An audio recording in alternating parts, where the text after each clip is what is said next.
Assalamualaikum warahmatullahi wabarakatuh. Assalamualaikum warahmatullahi wabarakatuh.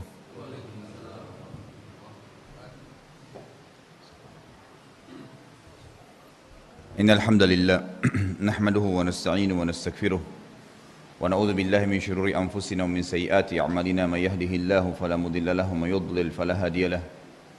Wa asyhadu an la ilaha illallah wahdahu la syarika lahu wa asyhadu anna Muhammadan abduhu wa rasuluh. Qala Allah ta'ala ya ayyuhalladzina amanu taqullaha haqqa tuqatih wa la tamutunna illa wa antum muslimun.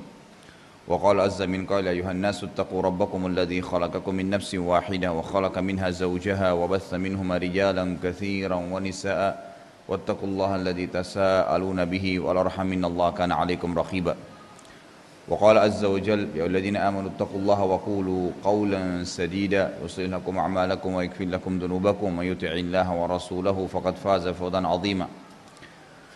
أما بعد فإن أصدق الحديث كتاب الله خير هدي محمد صلى الله عليه وسلم وشر الأمور محدثاتها فإن كل بدعة وبدعة ضلالة وضلالة في النار.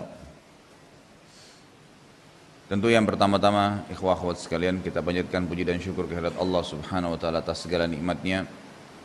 Dan juga seperti yang saya sudah bacakan tadi, khutbah hajah di mana Nabi sallallahu alaihi wasallam tidak pernah memulai khutbah Jumat atau Id ataupun dalam acara apa saja kecuali beliau selalu memulai dengan khutbah hajah, mengingatkan 3 ayat berhubungan dengan wajibnya kita tunduk dan bertakwa hanya kepada Allah, dan juga mengingatkan kaum muslimin agar berpegang teguh pada Al-Quran dan Sunnah dalam masalah ibadah mereka serta menjauhi perbuatan bid'ah. Hari ini insyaAllah berhubungan dengan masalah akidah mukmin, masih berhubungan dengan masalah akidah. Kita membahas sebuah judul yang insya Allah semua kita membutuhkannya. Tentu semua ilmu dibutuhkan, tapi khusus untuk judul ini memang setiap harinya kita selalu membutuhkan dan memang kebutuhannya sangat besar, yaitu masalah rezeki. Banyak sekali orang tidak memahami tentang masalah apa itu rezeki, sehingga mereka terkurung di sebuah poin saja. Mereka menganggap rezeki itu hanya masalah materi atau duit saja. Dan ini pemahaman yang sangat fatal, sehingga mereka akhirnya tidak pernah mensyukuri rezeki-rezeki yang cukup banyak. Kalau definisi rezeki sendiri adalah segala sesuatu yang dibutuhkan oleh makhluk. Segala sesuatu yang dibutuhkan oleh makhluk dalam menjalani kehidupan mereka di dunia, baik itu golongan jin, manusia, hewan, dan tumbuh-tumbuhan. Itu rezeki. Sekali lagi, segala sesuatu yang dibutuhkan oleh makhluk dalam menjalani kehidupan mereka di dunia, baik itu dari golongan jin, manusia, tumbuh-tumbuhan, dan hewan. Ini rezeki. Rezeki itu kata para ulama seperti ibarat sebuah pohon. Yang pohon itu ada buahnya berjatuhan dan ada yang bergelantungan. Kalau rezeki yang berjatuhan itu yang sering kita temukan tanpa ada upaya pun. Seperti misalnya udara yang dihirup, air hujan yang sekarang sedang turun misalnya, maka dia menimpa tumbuh-tumbuhan, tanah yang kering, lalu tumbuh. Kita nggak ada upaya di situ. Mungkin air yang tersedia, semua yang dipakai untuk minum misalnya atau mandi, maka semua ini tidak ada upaya-upaya khusus untuk mengambilnya.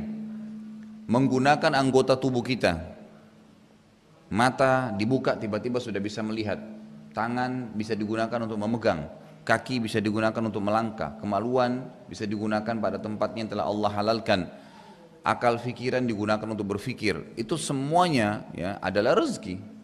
Adalah rezeki. Nah, itu fasilitas kebutuhan kita, di mana Allah Azza wa Jalla siapkan.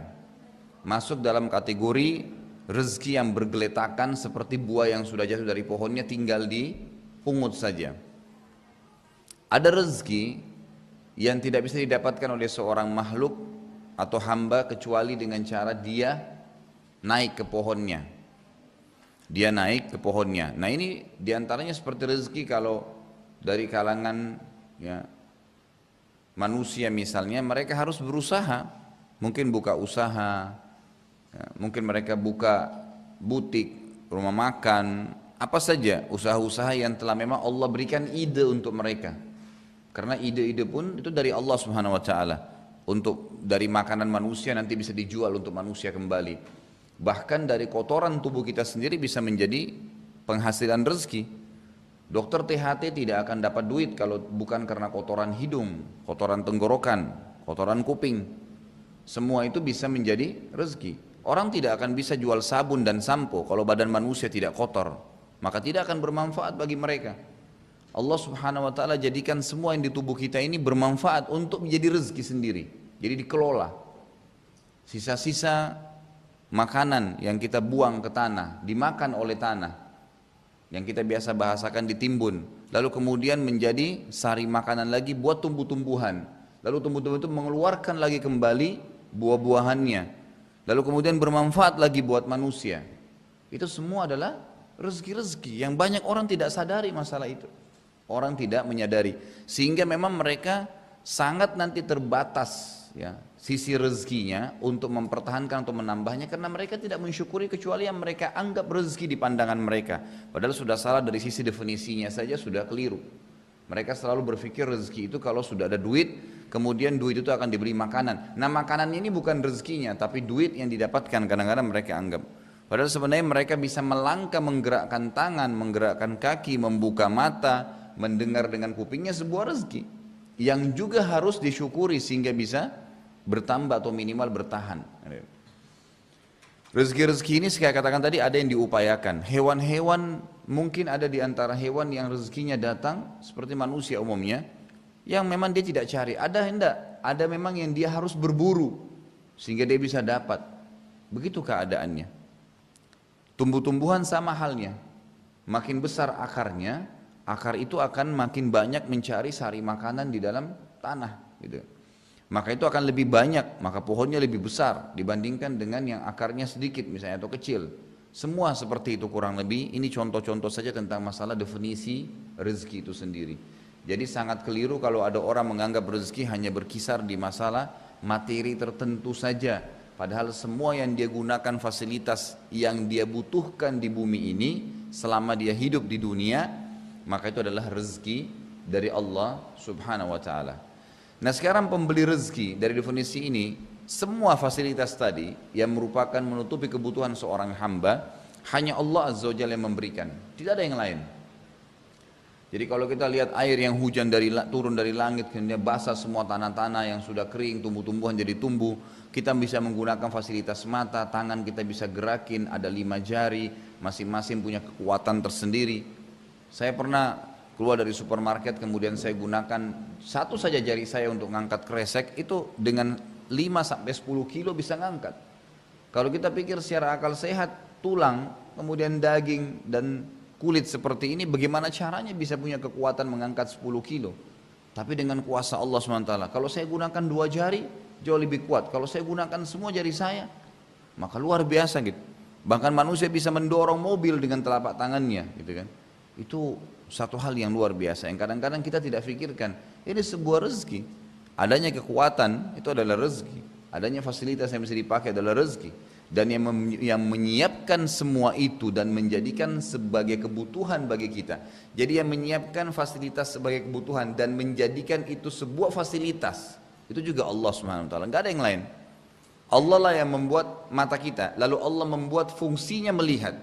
Allah menciptakan kuping kita sebagai rezeki buat kita, dan Allah yang menciptakan juga dia berfungsi untuk melihat. Kalau cuma diciptakan saja bentuknya begini lalu tidak ada fungsinya, maka tidak akan bermanfaat. Tangan diciptakan oleh Allah dengan bentuk begini, kemudian diberikan kekuatan padanya sehingga dia bisa mengangkat sesuatu, kaki bisa melangkah dan seterusnya. Jadi ini semua adalah bentuk rezeki, dan tidak ada yang memberikan rezeki tersebut, menyiapkan semua fasilitas dan untuk seluruh makhluk kecuali Allah Azza wa Jalla. Jadi sangat sempit kalau ada orang mengatakan rezeki itu hanya materi tertentu, apalagi kalau dia mencari rezeki itu kepada selain yang menciptakan dia dan rezeki yang dia butuhkan serta seluruh makhluk ini. Seperti banyak orang masih pergi ke kuburan, pergi minta-minta kepada makhluk yang sama dengan dia. akhirnya makhluk itu memberikan syarat-syarat yang juga syarat itu sama berputar di makhluk lagi, gitu kan. Tidak ada manfaat yang sama sekali mereka dapatkan. Gitu. Baik, kita dengarkan dari mana dalilnya bahwasanya memang yang Razzaq, pemberi rezeki itu dan mengatur semua ini, dan yang menjadikan rezeki itu bisa ada fungsinya masing-masing hanyalah Allah Subhanahu wa taala. Allah jelaskan dalam surah Az-Zariyat. Surah Az-Zariyat ini urutan 51 dalam Al-Quran, ayat 56 sampai 58. Jadi 3 ayat ini Allah Subhanahu wa taala ya saling bersambung satu sama yang lain, terutama ayat 58-nya menjelaskan bahwasanya hanya Allah Azza wa Jalla yang menyiapkan fasilitas tadi itu, menciptakannya, menjadikannya sebagai rezeki. Jadi berfungsi semuanya. A'udzubillahi minasyaitonirrajim. Bismillahirrahmanirrahim. Wa ma khalaqtul jinna wal insa illa liya'budun. Saya tidak menciptakan, kata Allah, jin dan manusia kecuali untuk menyembah, ngikutin peraturanku.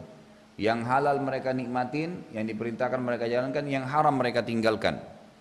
Ma uridu minhum min rizqin wa ma uridu minhum an yut'imun. Kata Allah, saya enggak butuh timbal balik rezeki dari mereka, enggak butuh. Bukan berarti kita dikasih makan lalu kita kasih makan juga Allah, enggak. Allah enggak butuh itu. Allah enggak butuh menyiapkan kita sawah sehingga kita bisa bercocok tanam, bisa menanam padi, kemudian hasilnya kita kasih ke Allah, enggak. Allah enggak butuhin itu. Allah enggak butuh respon kembali rezeki yang sudah dikasih. Sama hal maksudnya dengan benda atau fisik yang sama. Allah enggak butuh, dan Allah tidak butuh juga diberikan makan apa yang sudah kita makan. Kalau kita bercocok tanam, Allah enggak butuh kita kasih tanah itu sebagian untuk Allah sebagai penciptanya. Allah enggak butuh juga hasilnya dari padi tadi. Allah enggak butuh juga pada saat kita masak makanan padi tersebut lalu kita kasih ke Allah. Allah enggak butuh semua. Allah mengatakan ma uridu minhum min rizq. Saya tidak butuh rezeki dari mereka, tidak butuh timbal balik unsur fasilitas tadi. Wa ma uridu an yut'imun. Saya tidak butuh juga untuk mereka berikan hasil masakan mereka kepada saya, enggak butuh. Jadi Allah SWT tidak mengatakan, Allah siapin tapi Allah tidak butuhkan. Apa kata Allah? Di ayat 58 tadi itu ayat 57 ya. Innallaha huwar razzaqu dzul quwwatil matin. Sesungguhnya hanya Allah lah Razzaq. Razzaq ini sama yang sering saya tekan-tekan adalah siga mubalaghah, sesuatu yang melampaui batas dalam bahasa Arab. Jadi kalau dikatakan rizqun itu berarti sesuatu fasilitas. Kalau raziq berarti pembeli rezeki tapi pada item-item tertentu. Tapi kalau dikatakan Razzaq berarti dia menyiapkan semuanya dan continue terus, tidak pernah berhenti. Pohon ini habis buahnya, musim lagi buah lagi gitu. Hujan selesai orang butuhan turun lagi hujan. Kita tidur selesai, tubuh kita tidur semua, bangun mata tetap berfungsi lagi kembali, tangan berfungsi, kaki terus berfungsi. Jadi Razzaq itu kata ulama tafsir adalah zat yang luar biasa sempurnanya, menciptakan, memfungsikan dan mempertahankan. Terus begitu fasilitas. Jadi itu makna Razzaq bukan hal yang ringan tapi hal yang luar biasa bobotnya, gitu kan? Maka Allah mengatakan innallaha huwar Razzaq dzul quwwatil matin, ditambah lagi dan dia adalah sekuat-kuat tempat untuk bersandar dan bergantung. Enggak butuh bergantung kepada selain Allah Azza wa Jalla. Saya pernah dengarkan kasetnya Syekh Muhammad Urefi, jazakallahu khair. Beliau pernah bicara, ya, kebetulan berhubungan dengan ayat ini gitu. Az-Zariyat ayat 51 sampai 56 sampai 58. Saya dengarkan dia bilang, ada teman dia tanya, seorang pengusaha di Mekah, karena beliau kebetulan dosen di Ummul Qura tadinya. Kalau sekarang saya tidak tahu lagi. Cuma kasetnya salah satu yang saya pernah dengar itu sangat menarik itu. Saya dengarkan dia bilang temannya naik mobil sama dia seorang pengusaha, lalu dia bilang, Syekh, ajarin saya satu doa yang saya bisa amalkan supaya rezeki saya terus bertahan dan bertambah. Kata Syekh Muhammad Urefi, saya hanya bisa mengingatkan kamu ayat ini, dibacain. A'udzubillahi minasyaitonir rajim, wa ma khalaqtul jinna wal insa illa liya'budun. Ma uridu minhum min rizqin wa ma uridu an yut'imun innallaha huwar razzaqu dzul quwwatil matin. Temannya rupanya pulang, diamalkan kata-kata ya Razzaq dzul quwwatil matin. Wahai zat yang maha memberi, menciptakan rezeki, memfungsikannya dan mempertahankan, terus menambah, itu Razzaq. Ya Razzaq Dzul Quwwatil Matin, sebaik-baik tempat untuk bersandar gitu kan. Dia amalkan. Kata Syekh Muhammad Urefi, setelah sebulan saja dia telepon saya dengan senyum, dengan gembira, ya dengan tertawa dia mengatakan, Syekh, alhamdulillah, ya, dalam bahasa Arab, inna razaqanir razzaq dzul quwwatil matin bimilyur riyal. Maksudnya zat yang maha pemberi rezeki tadi itu benar-benar saya amalkan dalam hidup saya, dan dia telah memberikan saya rezeki 1 juta rial dalam sebulan, kan gitu. Ini bukan berarti kita mematok jumlahnya, tapi bagaimana dia dengan keyakinan benar bahwasanya hanya Allah pemberi rezeki, tidak ada selain Allah. Jangan pernah yakini ada yang memberikan rezeki kecuali Allah, Allah Azza wa Jalla. Tangan kita saja tiba-tiba bangun, la qaddarallah stroke, maka yang menciptakan tangan Allah, yang ciptakan struknya Allah, yang mematikan fungsinya sehingga tidak bisa berfungsi adalah Allah, yang bisa memfungsikan kembali hanya Allah, gak ada yang lain. Maka keliru orang kalau menggantungkan nasib hanya dengan dokter, hanya dengan makhluk. Semua itu makhluk seperti kita, cuman beda jenis saja. Maka jangan pernah menggantungkan, apalagi ada orang dengan kejahilian yang luar biasa, bergantung pada batu, dianggap keramat, keris lah, orang matilah. Bahkan ada di India orang yang menyembah sapi, ada yang menyembah kemaluan perempuan, na'udzubillah gitu. Kejahilan yang luar biasa gitu. Jadi ini dalil yang menjelaskan luar biasa bagaimana ya Allah Subhanahu wa taala menutupi. Dengan satu ayat ini sudah cukup sebenarnya untuk menjelaskan tidak boleh kita gantungkan nasib kecuali kepada Allah Subhanahu wa taala. Dalil yang kedua adalah surah Ar-Rum. Urutan 30 dalam Al-Qur'an surahnya ayat 40 yang bunyinya a'udzubillahi minasyaitonir rajim. Bismillahirrahmanirrahim. Huwallazi khalaqakum thumma razaqakum thumma yumitukum thumma yuhyikum. Hal min syurakaikum man yaf'alu min dzalikum min syai' subhanahu wa ta'ala amma yusyrikun. Artinya dan tadabburnya ya, huwallazi khalaqakum, hanya dialah Allah yang telah menciptakan kalian. Perhatikan kata-kata khalaqa, itu artinya menciptakan. Apa itu menciptakan? Dari sesuatu yang tidak ada menjadi ada. Kalau manusia hanya membuat, bukan menciptakan. Allah menjadikan ayam bisa bertelur, kemudian telurnya itu berisi cairan yang kalau kita pecahin digoreng jadi makanan manusia. Dari mana sistem ini? Dan pada saat dibiarkan jadi manusia, jadi ayam, jadi makhluk. Ini namanya menciptakan. Dari tidak ada air yang cair, telur yang cair jadi anak ayam. Biji yang kita anggap mati kemudian dilempar di tanah, tiba-tiba jadi pohon, gitu kan? Sperma laki-laki yang kadang-kadang subhanallah orang berhubungan biologis lalu kalau terbuang pun dianggap biasa sama dia, padahal itu keajaiban yang luar biasa. Sperma yang lebih halus dari satu sperma itu lebih halus daripada sebutir debu. Begitu juga dengan sel telurnya wanita yang keluar dari pinggul dia, itu juga lebih halus daripada sebutir debu yang bisa ketemu kemudian menjadi manusia kayak kita. Itu menciptakan. Kita bisa ngomong, bisa teriak, bisa bicara, bisa berpikir dan seterusnya. Itu menciptakan. Kalau manusia hanya membuat saja, menciplak. Coba apa yang paling canggih dari manusia? Komputer misalnya, HP sekarang dengan memorinya saja bisa menampung sekian banyak data-data. Dari mana itu? Kalau kita baca buku sejarahnya, dari mana ditemukan teknologi dan hanya terbuatlah sebuah memori.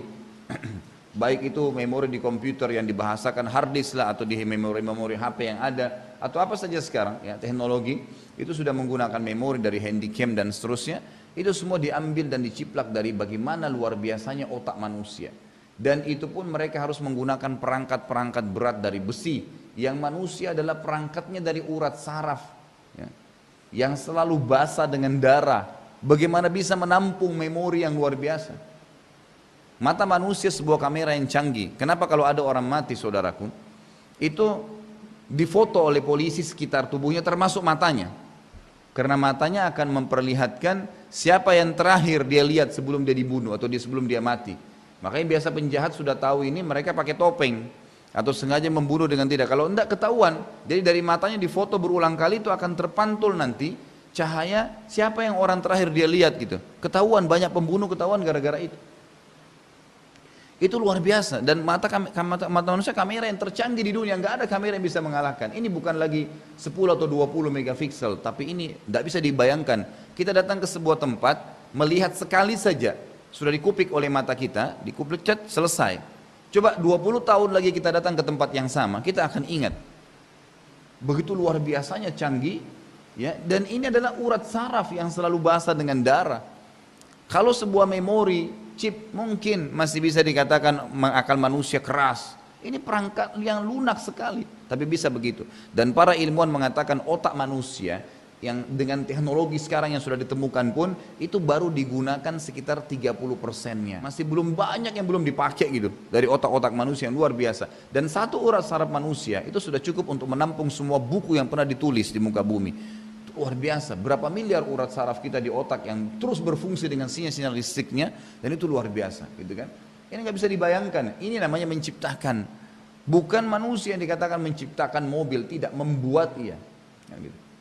Pesawat dari mana? Yang kita merasa kita cuman karena lahir sudah tahu ada pesawat, tinggal beli tiket naik terbang dari sini ke Surabaya 2 jam. Pernah nggak Anda berpikir per detiknya bagaimana pesawat itu bisa terbang? Besi terbang di udara, kemudian bisa jalan sekian ratus kilometer gitu kan, dengan teknologinya. Ternyata itu menciplak ya burung yang Allah ciptakan, hewan bisa terbang sekian ribu kilometer. Dan mereka dengan mengepakin sayap saja. Akhirnya manusia cuma bisa buat besi juga. Sama halnya dengan helikopter. Mereka penasaran kalau pesawat harus ada landasannya. Tidak, kita mau buat yang lebih canggih lagi. Tanpa harus ya mengambil jarak yang cukup jauh untuk take off. Seperti pesawat bisa langsung terbang. Digunakan untuk peperangan. Dibuatlah helikopter. Dilihat dari mana? Dari capung. Anda kalau kembali ke historinya, saya sempat lihat cuplikannya sendiri, itu luar biasa bagaimana mereka menciplak dari capung, bisa berdiri, tiba-tiba dari tempatnya langsung berdiri ke atas, langsung jalan. Nggak pakai landasan lagi, artinya nggak pakai lagi harus cepat kekuatan tertentu, karena pesawat harus dengan kecepatan tertentu baru dia bisa take off. Dan ada memang jenis burung yang begitu, dia harus lari dulu kemudian dia baru terbang. Itu awalnya dibuatnya pesawat itu. Dan ambil semua apa yang manusia lakukan sekarang, subhanallah, hanya menciplak saja apa yang telah Allah Azza wa Jalla ciptakan. Makanya kata-kata huwallazi khalaqakum ini kalau mau dijabarin bisa jadi berapa lembar buku gitu kan. Dengan luar biasa kita datangkan fakta-fakta penciptaan Allah Azza wa Jalla. Kemudian Allah mengatakan tidak cukup huwallazi khalaqakum Thumma berarti berhubungan. Ya, ini berhubungan sekali. Kata-kata thumma dalam bahasa Arab artinya hubungan antara jumlah sebelumnya dengan jumlah setelahnya. Kemudian dia menciptakan kalian, kemudian thumma razaqakum, menyiapkan fasilitas kalian. Fasilitas semuanya. Tadi saya kasih contoh, menciptakan kuping, mata, kemudian memfungsikannya. Bagaimana bisa berfungsi kuping ini sehingga mendengar, mata untuk melihat, dan masing-masing punya fungsi. Nggak bisa diubah. Allah sudah ciptakan sistemnya, nggak bisa mata dipakai makan, harus cuma melihat. Kuping nggak bisa dipakai untuk melihat, tapi hanya bisa mendengar dan seterusnya. Allah yang menciptakan razaqakum itu. Tsumma razaqakum, Allah siapkan fasilitasnya. Kemudian rezeki itu Allah pertahankan, gitu kan? Allah yang mempertahankan itu. Tsumma yumitukum, kemudian Allah jelaskan kelemahan manusia, makhluk. Kemudian Dia pasti akan mematikan kalian. Jadi jangan sampai rezeki tadi fasilitas yang luar biasa itu membuat kalian lalai. Pasti kalian akan mati setelah itu. Sekuat apapun fisiknya, gitu kan? Sebesar apapun postur tubuhnya, mau manusia, mau jin, mau hewan, gajah yang paling besar pun mati. Mungkin pada saat dia hidup dia menginjak hewan lain bisa hancur, gitu kan? Manusia sekuat sekekar apapun tubuhnya tetap dia akan melemah dan dia akan mati. Dan luar biasa bagaimana Allah mengatakan thumma yumitukum, berhubungan semua. Kata-kata thumma terus berhubungan, terus berhubungan. Dia menciptakan kalian, memberikan kalian fasilitas, kemudian Dia mematikan kalian, thumma yumitukum, thumma yuhyikum, dan Allah pastikan kalian akan dibangkitkan pada hari kiamat. Dia akan menghidupkan kembali kalian. Sebagaimana sabda Nabi SAW dalam hadis Bukhari, semua jasad kalian akan dimakan oleh tanah kecuali tulang ekor kalian. Di mana Allah Azza wa Jalla akan menghidupkan kalian dari tulang ekor itu seperti tumbuhnya ya pohon. Bagaimana tumbuh tiba-tiba seret jadi manusia lagi di padang mahsyar. Ya, ini Allah SWT sudah menyampaikan dan juga melalui lisan Rasulnya sallallahu alaihi wasallam. Kemudian Allah mengatakan setelah itu, hal min syurakaikum may yaf'alu min dzalikum min syai'? Ada enggak yang kalian sembah selain Allah bisa buat seperti itu? Ada enggak yang bisa ciptain dulu, kemudian memberikan rezeki fasilitasnya, kemudian mematikan, kemudian menghidupkan lagi kembali? Ini sebuah tantangan yang sangat besar, mustahil bisa. Fir'aun yang mengaku sebagai Tuhan pun dengan kekuatan fisik yang luar biasa, kekayaan, keluasan kekuasaannya, banyaknya prajuritnya, tapi juga tidak bisa mengatakan rambut yang tumbuh di kepalanya dia yang tumbuhkan. Dia nggak bisa bilang, rambutnya sehelai dia nggak bisa bilang mengatakan saya yang ciptakan. Dia hanya mengatakan saya Tuhan. Lihat ini sungai Nil mengalir di bawahku. Selesai. Hanya itu saja. Dari mana sungai itu? Dari mana lisanmu bisa mengucapkan kalimat wahai Fir'aun? Gitu kan? Dari mana bisa keluar suara? Siapa yang ciptain suaramu itu? Kamu yang buat. Lisanmu bisa berfungsi, kamu yang buat. Nggak pernah. Dia nggak bisa buat apa-apa. Begitu lemahnya manusia dan begitu jahilnya kalau dia mengaku sebagai Tuhan. Apalagi kalau menganggap ada Tuhan selain Allah Azza wa Jalla. Nggak mungkin, mustahil. Allah terus mukhatabah dengan kita. Jadi hal min syurakaikum, hal ini berarti ditanya, istifham. Hal, apakah ada min syurakaikum? Kata-kata min di sini masuk kepada semua substansial, semua yang disembah. Min syurakaikum, dari apapun yang kalian sembah kecil, sekutu-sekutu Allah itu sampai yang besar. Kemudian mayyaf'al min dzalikum, ya, min syai', semua pakai min di sini. Mayyaf'alu min dzalikum, gitu kan? Yang bisa mengerjakan itu untuk kalian, min syai', dari sesuatu yang kecilnya. Telur misalnya, bisa enggak dia buatin kulitnya saja? Bisa enggak dia buat cairannya saja?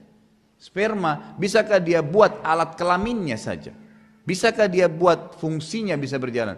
Enggak bisa, semuanya gitu kan. Tidak akan mungkin sama persis dengan manusia atau sama persis dengan apa yang Allah ciptakan, mustahil terjadi.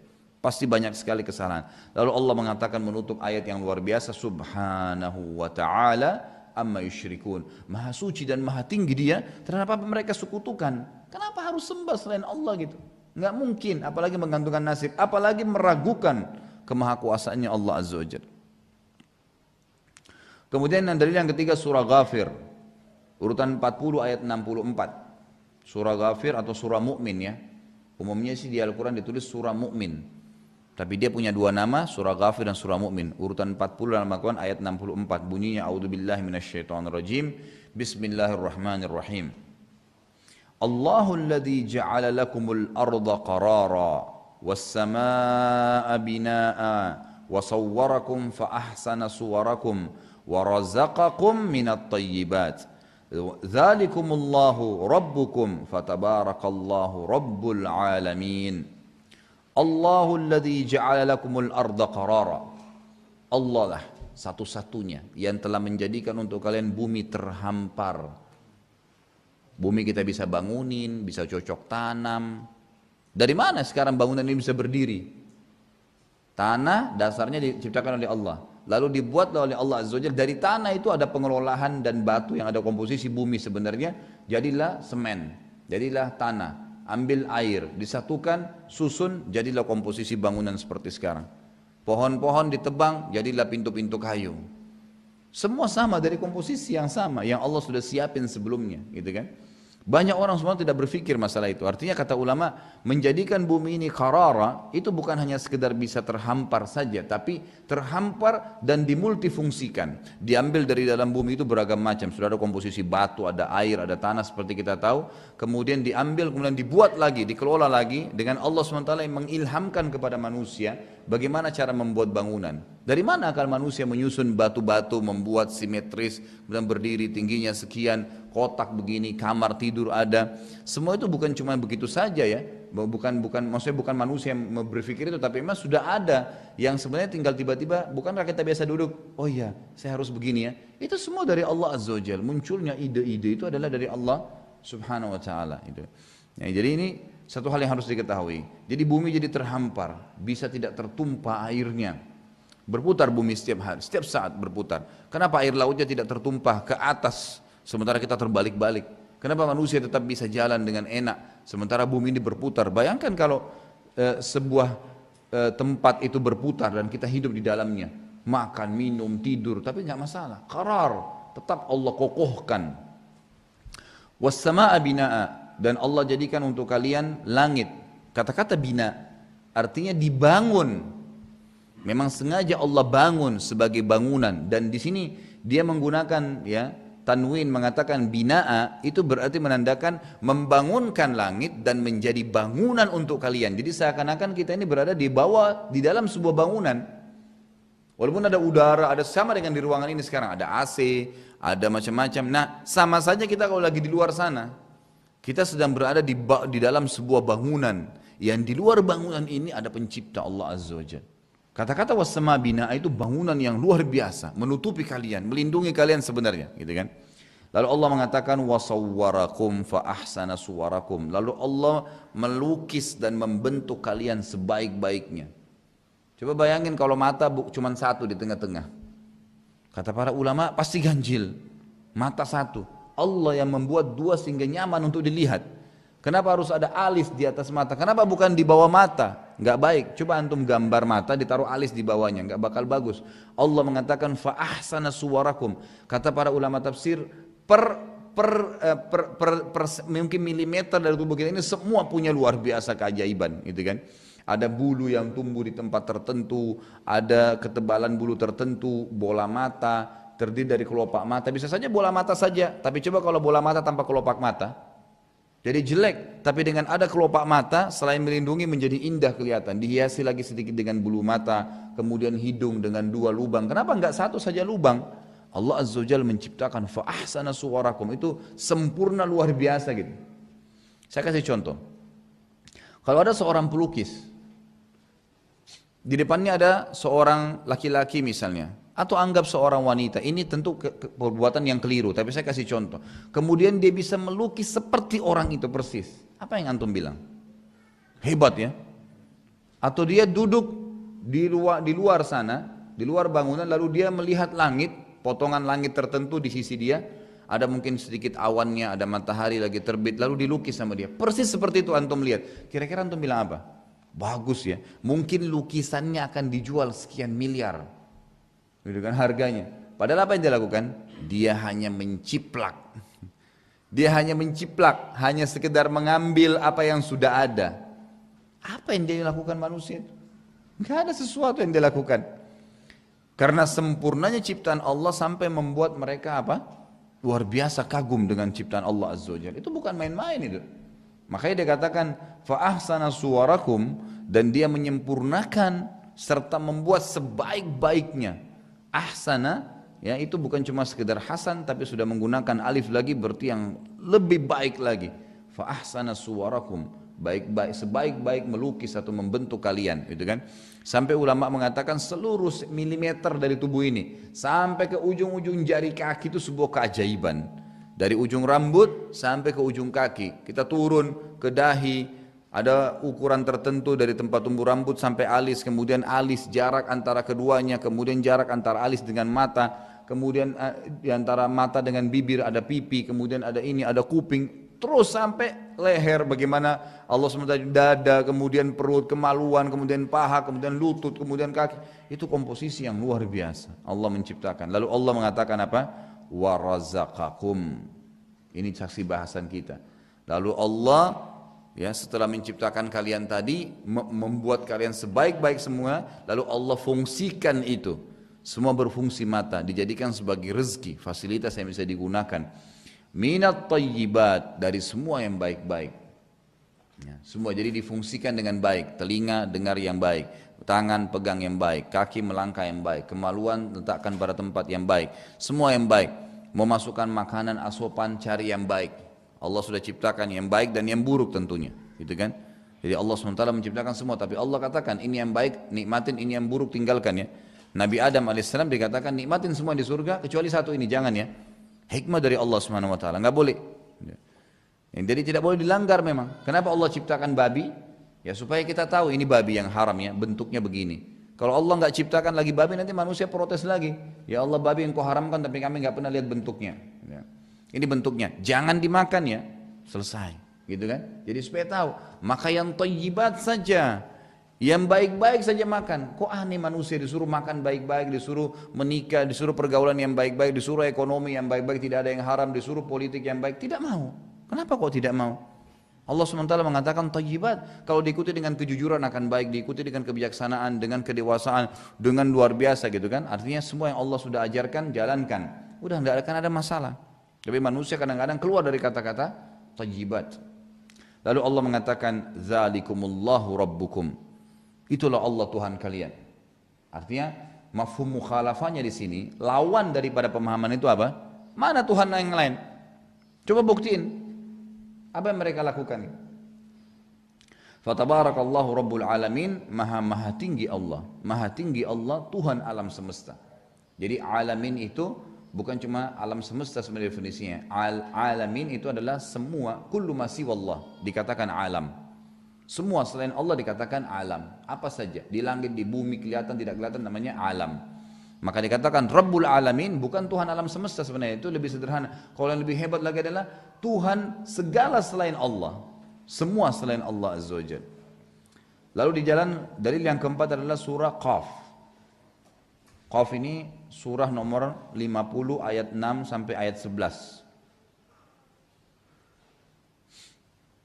Allah Subhanahu wa taala mengatakan, a'udzubillahi minasyaitonir rajim, afalam yanzuru ilas samai fawqahum kaifa banainaha wa zayyannaha wa ma laha min furuj.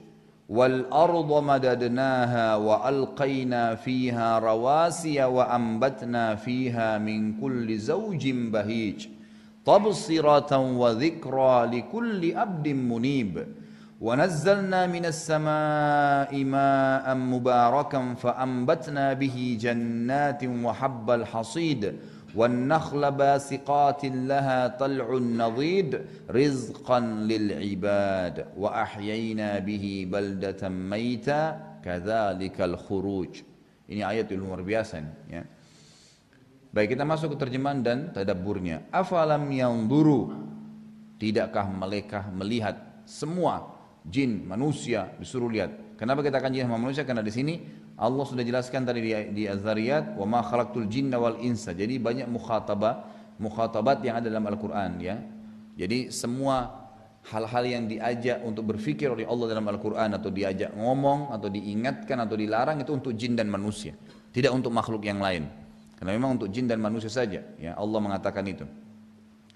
Tidakkah mereka jin dan manusia semuanya, wawunya wawu jamak jelas, jadi rame-rame. Afalam yanzuru, tidakkah mereka semua melihat ilas sama, sama pakai alif lam, ilas sama berarti sama yang jelas. Kalau sama saja berarti di atas kepala mereka, tapi ilas sama semua yang mereka bisa jangkau dengan pandangan matanya di atas kepalanya. Fauqahum, dalam bahasa Arab ada dua yang digunakan kosakata untuk di atas. Ya kan gitu. Ada ala dan ada fauq. Kalau ala sesuatu yang melengket, seperti kopiah saya katakan ala ra'si, di atas kepala saya tapi melengket. Tapi kalau di atas lebih jauh dikatakan fauq. Atap ini kita bisa mengatakan fauqa ra'si, di atas kepala saya karena berjarak. Langit, makanya Allah mengatakan ilas sama fauqahum, langsung jadi yang di atas sekali, di atas kepala mereka. Kaifa banainaha, bagaimana kami dirikan itu, bagaimana kami bangun.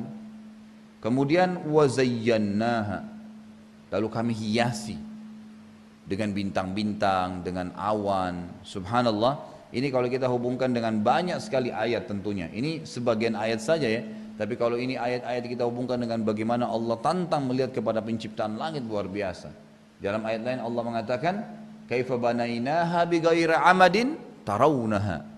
Perhatikan langit bagaimana kami dirikan tanpa tiang, yang kalian bisa lihat dengan mata kepala. Kok bisa ada, ini nggak mungkin kalau tanpa tembok, gitu kan? Bisa berdiri atap ini, ditaruh besi. Bagaimana langit itu tanpa tiang, semuanya tanpa tiang. Kata para ulama tafsir dalam mengatakan khalqus samawati wal ardi akbar min khalqihim. Langit, penciptaan langit dan bumi lebih besar daripada penciptaan manusia itu sendiri. Jadi kalau manusia sudah keajaiban tidak di tubuhnya, maka itu lebih luar biasa. Dan memang langit itu kata ulama dijabarkan tidak ada tiangnya, emang begitu saja. Jadi seperti ini tanpa sandaran, bagaimana bisa ini berdiri gitu? Ini masih ada yang memegang ya, tapi di sini memang tidak ada. Emang cuma seperti payung tanpa pemegang. Bagaimana bisa itu? Itu dimaksud dengan banainaha. Bagaimana? Wazayyannaha, kami penuhi lagi di situ dengan bintang-bintang, kan banyak kan? Sebagaimana dalam surah Al-Mulk juga Allah jelaskan ayat 4-nya gitu kan? Ya. Yang Allah SWT mengatakan setelah di ayat ketiga ini dulu, alladzi khalaqa sab'a samawatin tibaqa, Allah menciptakan 7 lapis langit bersusun. Ini ma tara fi khalqir rahmani min tafawut, engkau tidak akan menemukan pada ciptaan Allah itu tafawut, ya, adanya celah-celah, kekurangan-kekurangan. Farji'il basara hal tara min futur, thumma rji'il basara karrataini yanqalib ilaikal basaru khasiyan wa huwa hasir. Kemudian pandangkanlah matamu ke langit itu. Kau tidak akan pernah menemukan satu pun celah aibnya, kekurangannya, dan kalau kau turunkan pandanganmu, maka niscaya pandanganmu akan merasa capek sementara belum mendapatkan kekurangannya. Lalu pandangkan sekali lagi, niscaya kamu akan turunkan lagi kembali pandanganmu dalam kondisi letih sementara dia tidak mendapatkan kekurangannya. Kemudian Allah mengatakan, walaqad zayyana as-samaa'a ad-dunya bimasabiha waja'alnaha rujuman lisyaitan wa a'tadna lahum adzabas sa'ir.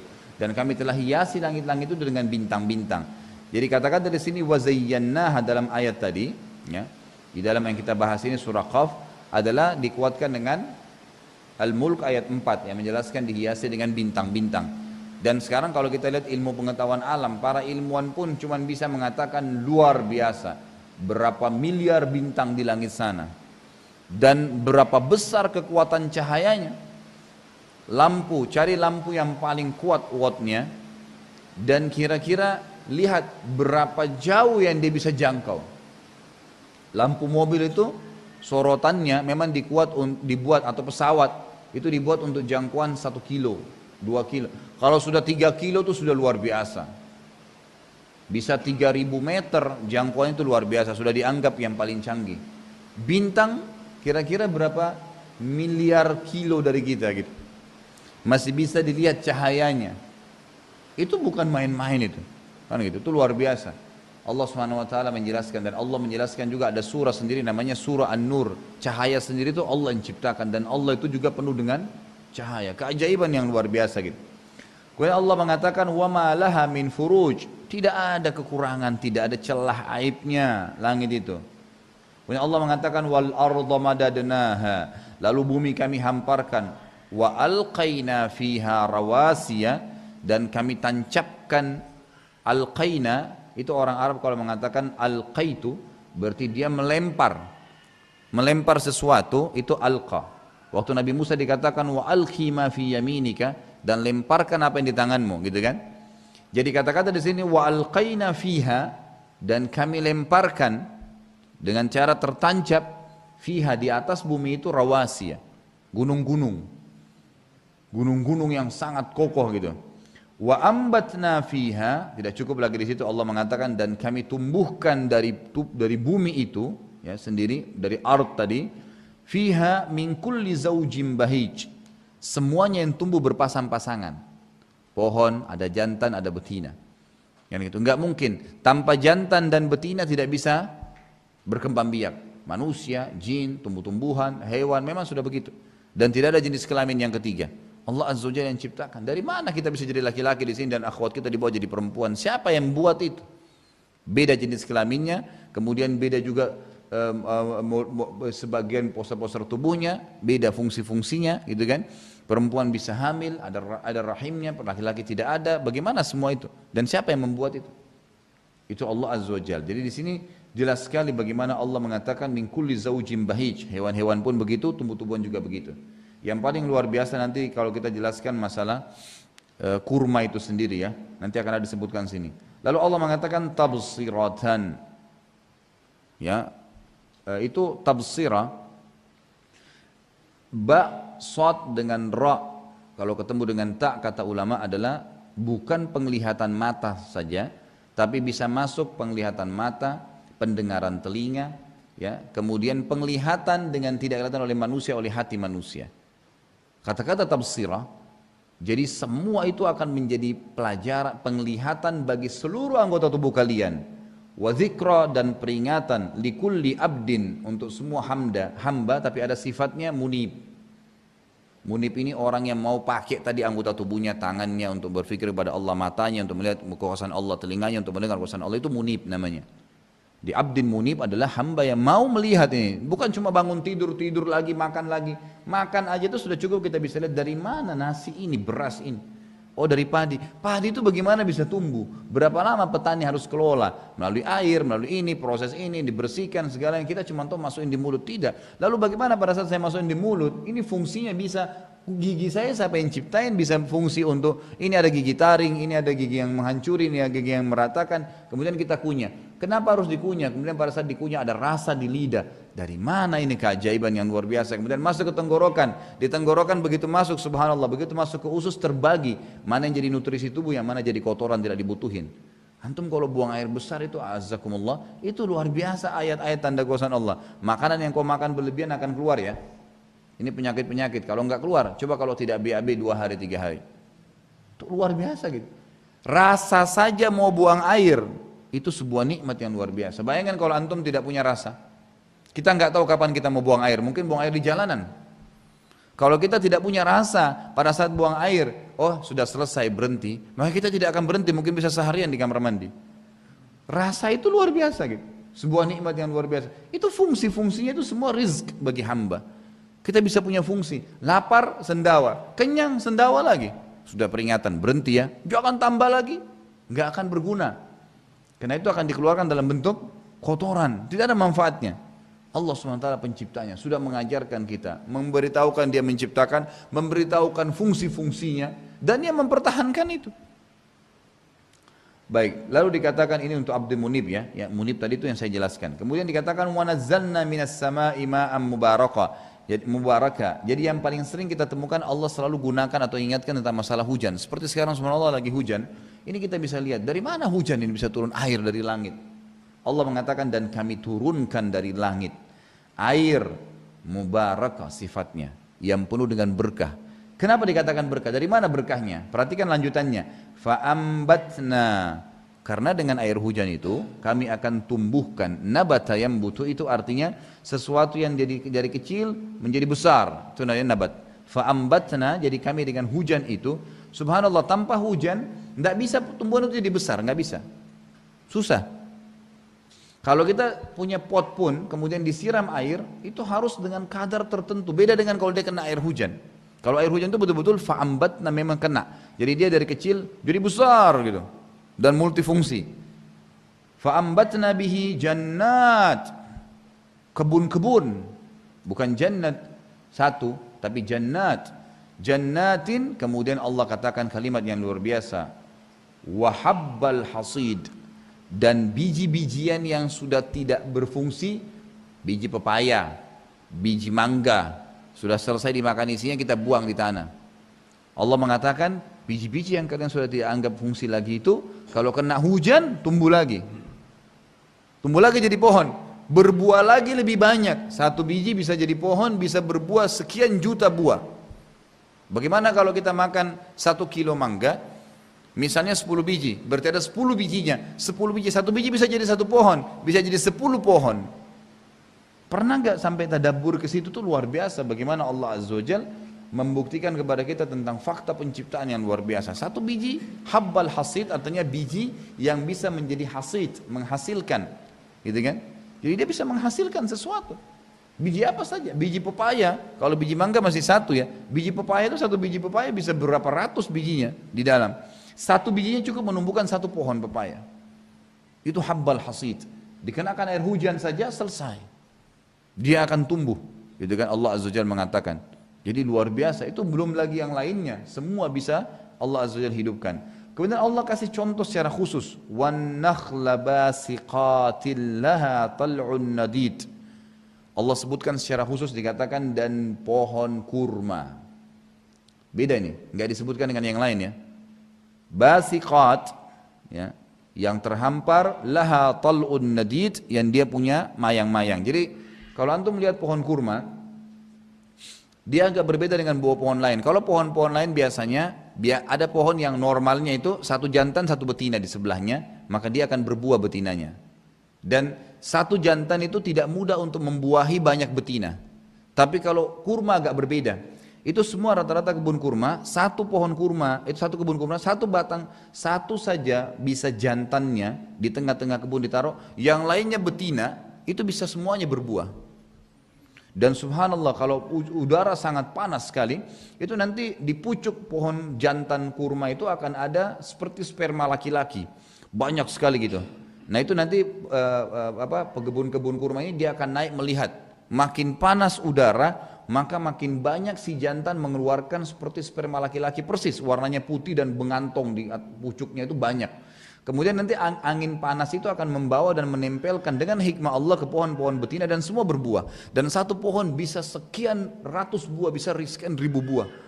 Makanya Allah khususkan masalah kurma. Ya, belum lagi di sini ulama mengatakan lebih dalam dibahas kurma itu keajaibannya sendiri dari sisi penciptaannya. Kurma itu ada mungkin ratusan jenis dengan satu macam pohon gitu kan, sekian ratus macam kurma, dari yang biasa sampai yang paling bagus. Kita biasa lihat ini kurma Tunis lain, kurma Mesir lain, kurma ini lain, semua beda-beda dan rasanya beda-beda gitu kan, mirip memang manis tapi berbeda-beda. Nanti tentu ada kurma yang terbaik adalah ajwa, tapi yang jelas kurma-kurma itu macam-macam jenisnya. Kemudian Allah tidak hanya sekedar mengatakan keajaibannya. Ya, di sini ulama mengatakan dari kata-kata basiqatin laha tal'un nadid, bukan hanya sekedar keajaiban bagaimana jantan membenihi betina-betina tadi dengan hikmah Allah, tapi juga buah-buah yang lahir, gitu kan? Misal satu jantan, kemudian betinanya ada banyak. Nanti di sini ada pohon rutop, ada di sini pohon kurma yang lain, ambar, ada pohon apa? Tetap sama. Dengan jantan yang satu itu nanti bisa ini buahnya lain, ini buahnya lain, ini buahnya lain, ini buahnya lain gitu. Keajaiban yang luar biasa. Kemudian ada nutrisi-nutrisi yang sangat luar biasa buat manusia. Bukankah sabda Nabi SAW sebaik-baik buka puasa bagi orang yang puasa adalah kurma, dan sebaik-baik makanan untuk orang yang sahur adalah kurma. Semua dilarikan ke kurma. Nabi SAW paling gemar setiap hari pasti makan kurma, dan beragam macam manfaat dari kurma itu sendiri. Tentu kalau mau dirincikan dari pertemuan ini mesti 2 jam untuk bahas masalah kurma saja. Luar biasa multi manfaatnya gitu kan. Jadi selain pohonnya juga buah-buah yang dihasilkan itu sangat luar biasa. Kemudian Allah mengatakan dalam penutupan ayat rizqan lil ibad, memastikan semua itu, semua tadi yang sudah disebutkan fasilitas buat hamba-hamba, buat makhluk. Kemudian Allah masih kuatkan lagi manfaat daripada hujan, wa ahyayna bihi baldatan maita. Dan dengan hujan itu bukan cuma sekedar tumbuh-tumbuhan, kami hidupkan negeri yang sudah mati. Kebakaran, turun hujan, habis. Kering, turun hujan, selesai. Hidup semua kembali. Sungai kering, kena turun hujan, jadi sungai kembali. Semua bisa dengan air hujan itu. Kadzalikal khuruj. Allah ingin titik beratkan poin penting terakhir penutupan ayat, begitulah kami membangkitkan kalian. Nanti hari kiamat, begitu kami bangkitkan kalian, hanya turun hujan selesai. Dalam sebuah hadis yang sahih dikatakan Nabi SAW bersabda, Allah akan turunkan hujan nanti, kemudian hujan tersebut akan menyentuh tulang-tulang ekor kalian, maka kalian akan tumbuh seperti tumbuhnya tumbuh-tumbuhan. Hujan Allah SWT mengatakan. Dan dalam ayat lain dikatakan, A'udzubillahi minasyaitonir rajim, wa ja'alna minal ma'i kulla syai'in hayy. Kami jadikan dari air itu semuanya bisa hidup. Semuanya bisa hidup. Dari mana air ini? Gitu kan? Memang kalau dia cuma murni air saja, nanti kalau dicampur teh jadi warna ini. Semua hampir yang cairan dari air. Dan Allah hidupkan segala sesuatu dari situ. Semua, tidak ada yang bisa hidup tanpa air. Manusia bisa hidup dengan air saja, gitu kan? Dan manusia tidak bisa hidup hanya dengan makanan saja. Makanya pernah ada sahabat berkata, kami pernah, walaupun ini kelebihan Zamzam ya, kami pernah hidup ya di Mekah selama sebulan. Abi Dzar radhiyallahu anhu, pada saat beliau datang masuk Islam, itu beliau sempat tinggal sebulan di Mekah, tidak punya apa-apa kecuali minum Zamzam, tidak makan apa-apa. Karena waktu itu dia belum tahu mana Nabi SAW. Dan orang-orang Mekah waktu itu kalau ada yang menanyakan siapa Nabi SAW, lalu digebukin, dipukulin, dan dirahasiakan beritanya. Abi Dzar orang dari luar, Al-Ghifari, sukunya Ghifari ini suku besar di luar Mekah, dan mereka terkenal perampok semua. Maka dijaga tidak. Nabi dia bilang, saya sempat hidup dengan minum Zamzam saja dan sudah selesai. Dan ini sabda Nabi, Zamzam itu minuman dan sekaligus makanan yang mengenyangkan. Air memang begitu fungsinya, luar biasa gitu. Nah, baik. Kemudian jadi ini kurang lebih dalil-dalil, dan tentu masih banyak dalil yang berhubungan dengan masalah rezeki-rezeki dan bukti dari Allah SWT. Sekarang yang kita masuk ke inti bahasan juga, di poin selanjutnya adalah apa yang harus dijadikan atau dipegangi oleh orang mukmin agar rezeki Allah tadi, fasilitas itu bertambah atau minimal bertahan. Namun sebelumnya saya ingin jelaskan dulu poin penting. Tadi saya jelaskan di awal pertemuan, rezeki seperti pohon. Ada buah yang bergeletakan, ada buah yang bergelantungan, kan gitu. Ini tinggal diambil, fasilitas udara yang kita hirup, misalnya fungsi-fungsi tubuh, dan ada yang bisa harus kita ambil. Perlu antum tahu, dan ini poin penting sekali. Rezeki tadi yang seperti pohon itu, orang kafir dan orang mukmin boleh mengambilnya. Makanya jangan heran kok orang kafir ada rezekinya. Ya memang begitu. Rizqan lil ibad. Untuk semua makhluk. Untuk semua makhluk. Memang tidak ada larangan. Gitu kan? Tidak ada masalah. Hanya saja Allah Subhanahu wa taala membedakan antara rezeki mukmin dengan kafir di berkahnya. Allah Subhanahu wa taala berkahi rezekinya orang mukmin. Gitu kan? Ini bedanya di masalah rezeki. Kata para ulama bedanya adalah di masalah rezeki dan beda dengan orang kafir yang tidak ada rezekinya. Ingat saudaraku, ada poin penting juga. Salah sekali pemahaman sebagian umat Islam yang mengatakan bahwasanya orang-orang kafir hidupnya enak, nikmat. Kenapa ya kita orang mukmin tapi miskin? Antum kalau mau bandingkan antara orang kaya, kalau mau bijaksana ya, harus dibandingkan dengan orang kaya juga. Enggak boleh orang kaya dibandingkan dengan orang miskin, enggak. Kalau antum membandingkan orang kayanya kafir, miliaran, cari orang mukmin, muslim yang kaya, baru balance. Jangan antum bandingkan diri antum sama, oh kenapa itu orang kaya, tetangga saya. Kita memang dasarnya sudah miskin, nggak bisa. Antum bandingkan keadaan antum dengan yang kafir, miskin seperti antum, baru antum bisa bedikan. Jangan ini tidak balance ini, kalau kita membandingkan. Jadi cari banyak sekali buktinya orang-orang mukmin yang kaya mengalahkan orang kafir yang kaya.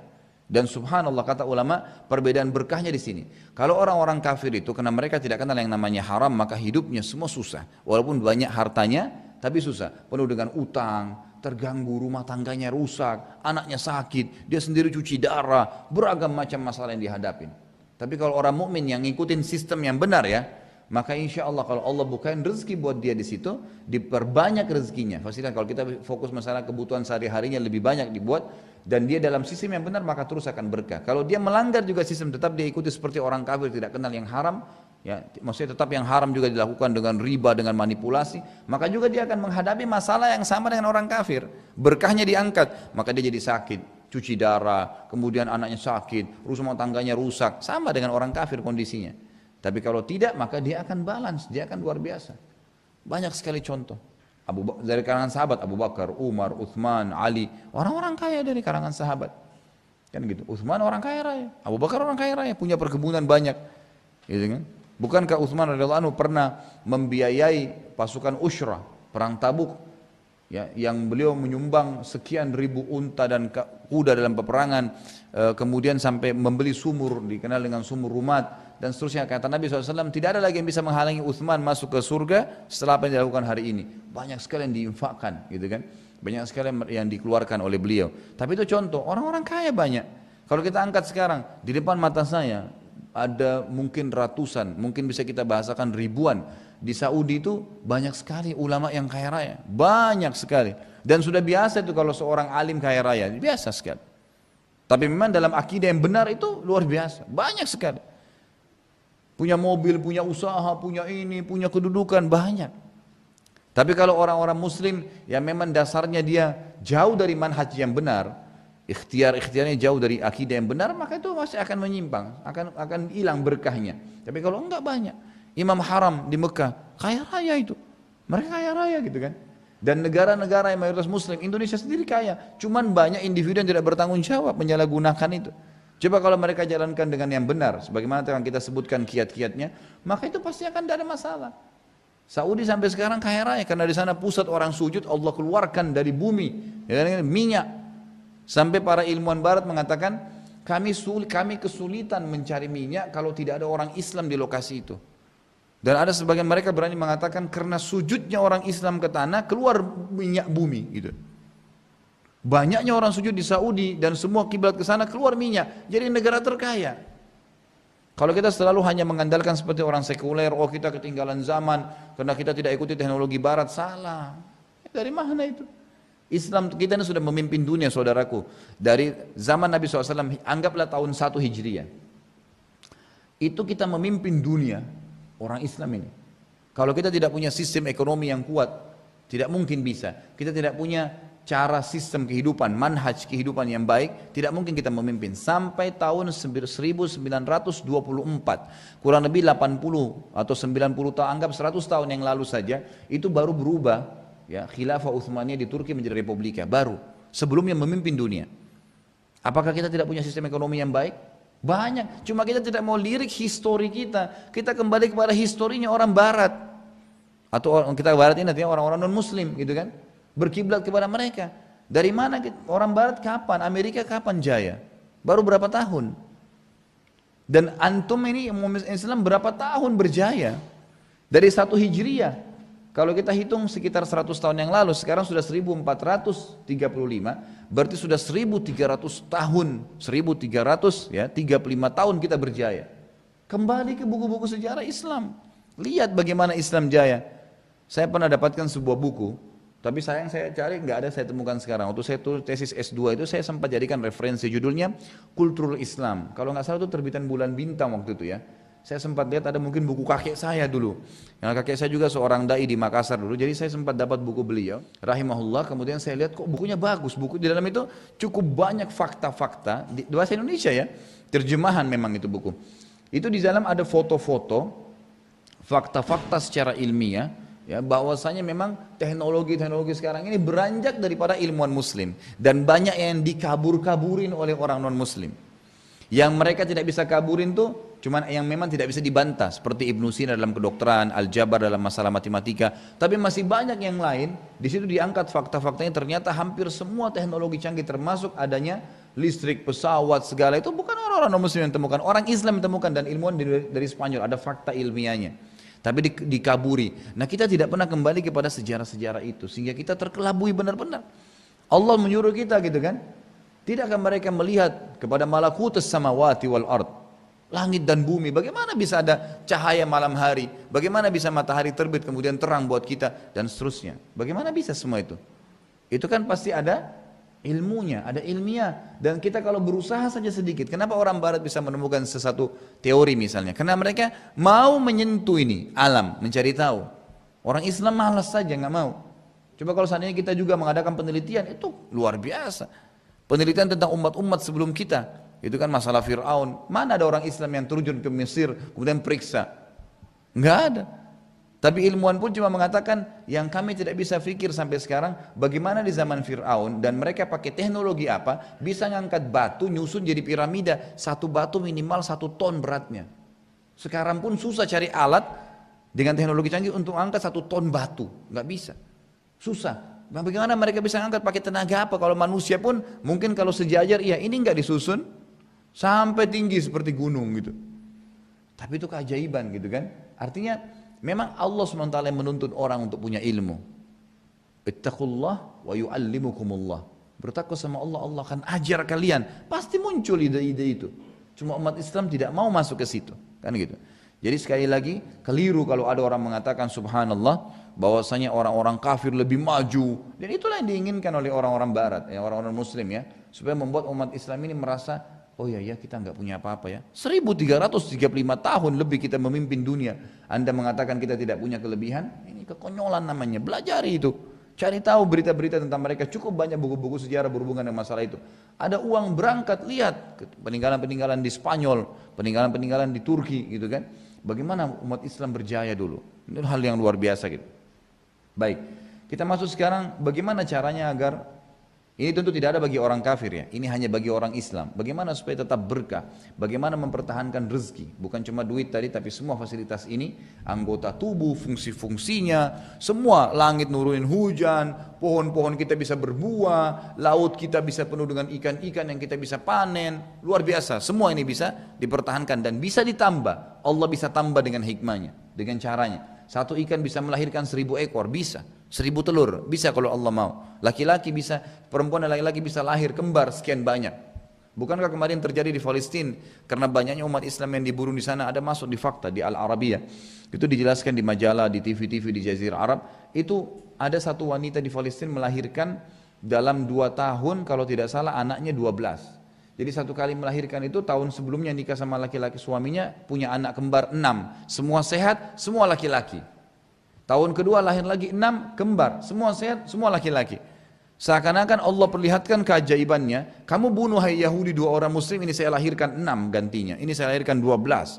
Tentu banyak, kalau Allah mau luar biasa diberkahi.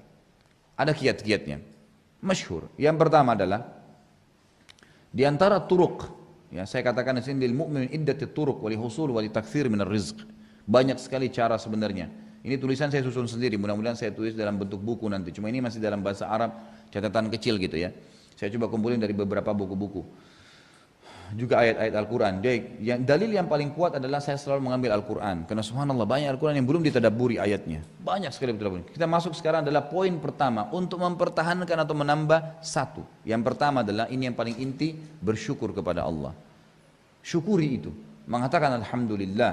Hanya itu saja yang Allah inginkan. Perhatikan baik-baik dalilnya. Surah Al-Ankabut. Urutan 29 ayat 17. A'udzu billahi minasyaitonir rajim. Bismillahirrahmanirrahim. Innama ta'buduna min dunillahi awthanan wa takhluquna ifka. Innal ladzina ta'buduna min dunillahi la yamlikuna lakum rizqan fabtaghu 'indallahi rizqa wa'buduhu washkuru lah. Ilaihi turja'un. Al-Ankabut 29 ayat 17. Artinya, kita masuk ke terjemahan dan tadabburnya. Innama ta'buduna min dunillah awthana, semua yang kalian sembah selain Allah, kalian seru, gantungkan nasib kalian, gitu kan? Ragu-ragu, Tuhan enggak ya? Bisa enggak dia? Itu saja sudah masuk. Awthana, semua benda mati. Semua benda mati. Apa yang kalian semua sembah selain Allah, ini awthan bukan cuma patung ya, tapi awthan semua benda mati. Wa takhluquna ifka, dan kalian membuat itu dengan penuh kebohongan. Semua subhanallah, orang yang mengatakan kuburan ini bisa berikan manfaat, pohon ini ada keramat, ini semua bohong. Allah mengatakan ifka, enggak ada, bohong semua itu.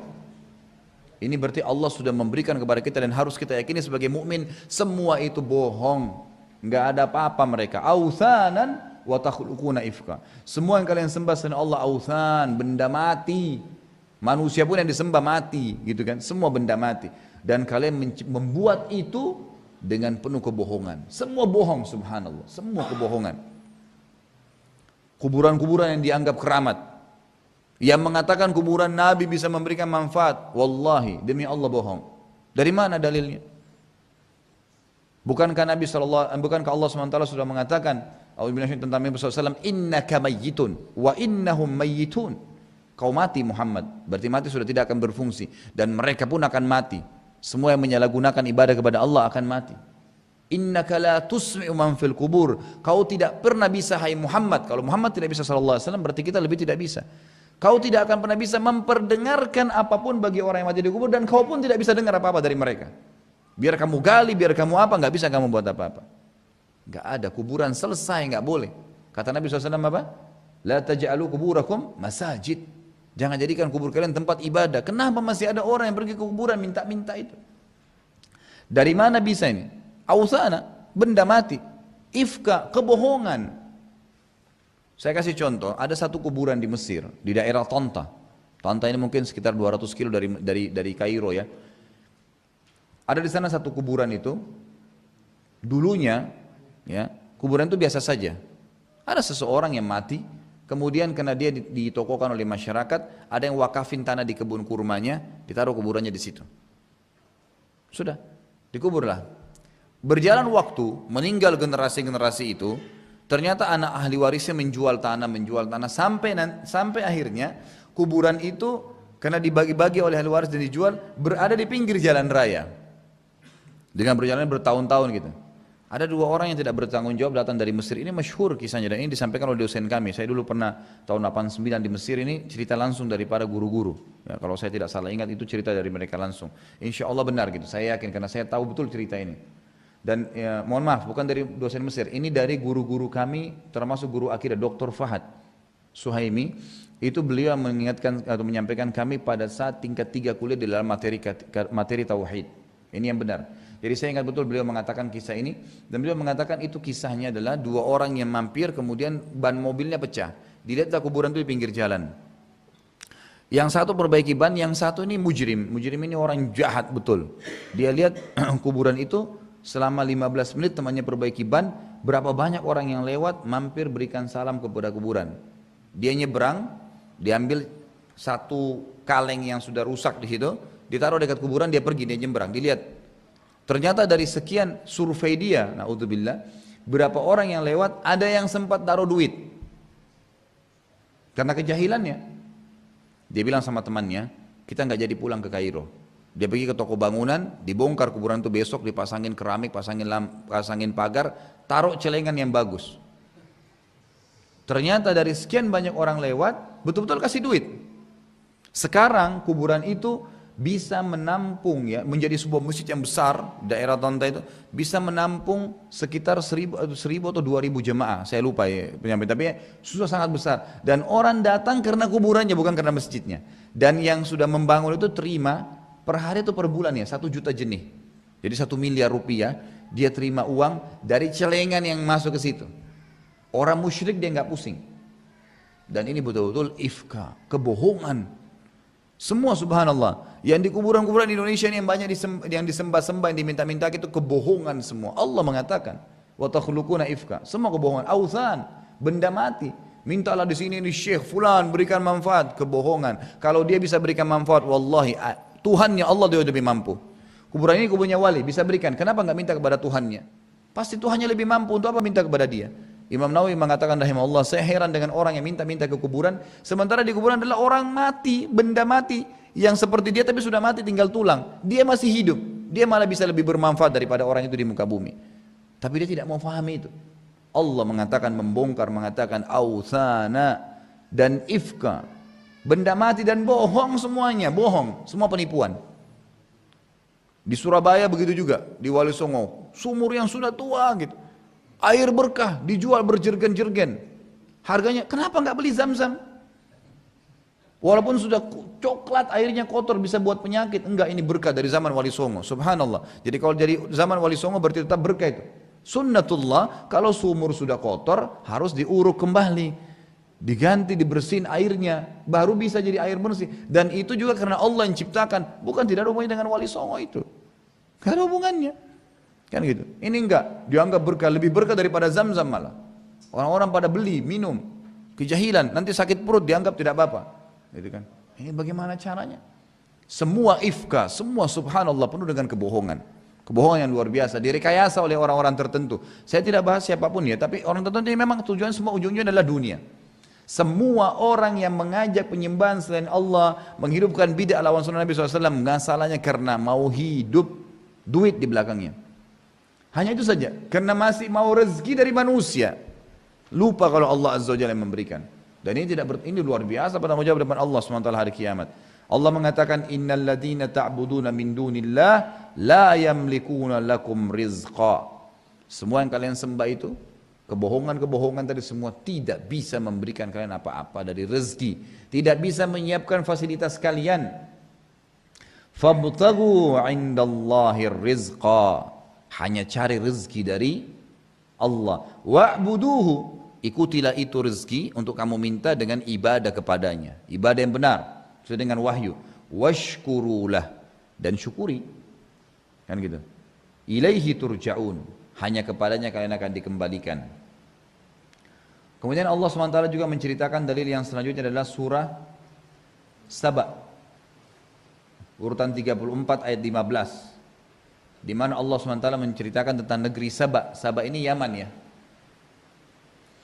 Ini cerita zaman dulu tapi ada pelajaran besar. Allah SWT mengatakan, a'udzubillahi minasyaitonirrajim, laqad kana li saba'in fi maskanihim ayah, jannatani ay yamini wa shimal, kulu min rizqi rabbikum washkuru lah, baldatun tayyibatun wa rabbun ghafur. Sesungguhnya pada negeri Saba, di tempat tinggal mereka, ada tanda-tanda kebesaran Allah. Tanda-tandanya apa? Allah mengatakan jannatani an yamin wa shimal. Jadi saking taatnya mereka beribadah pada saat itu, sampai Allah menjadikan di timur Sabah dan baratnya, itu semua timurnya isi dengan buah-buahan, penuh buah-buahan, segala macam buah-buahan ada pada saat itu. Dan di sebelah timurnya, di baratnya semua penuh dengan sayur-sayuran. Semua bermanfaat, tidak ada pohon satupun yang tidak bermanfaat. Maksudnya tidak bisa memberikan mereka. Ada pohon yang cuma melindungi. Ini enggak, memang memberikan kepada mereka. Allah mengatakan, kulu min rizki rabbikum. Disuruh makan, silakan makan. Yang halal, nikmatin.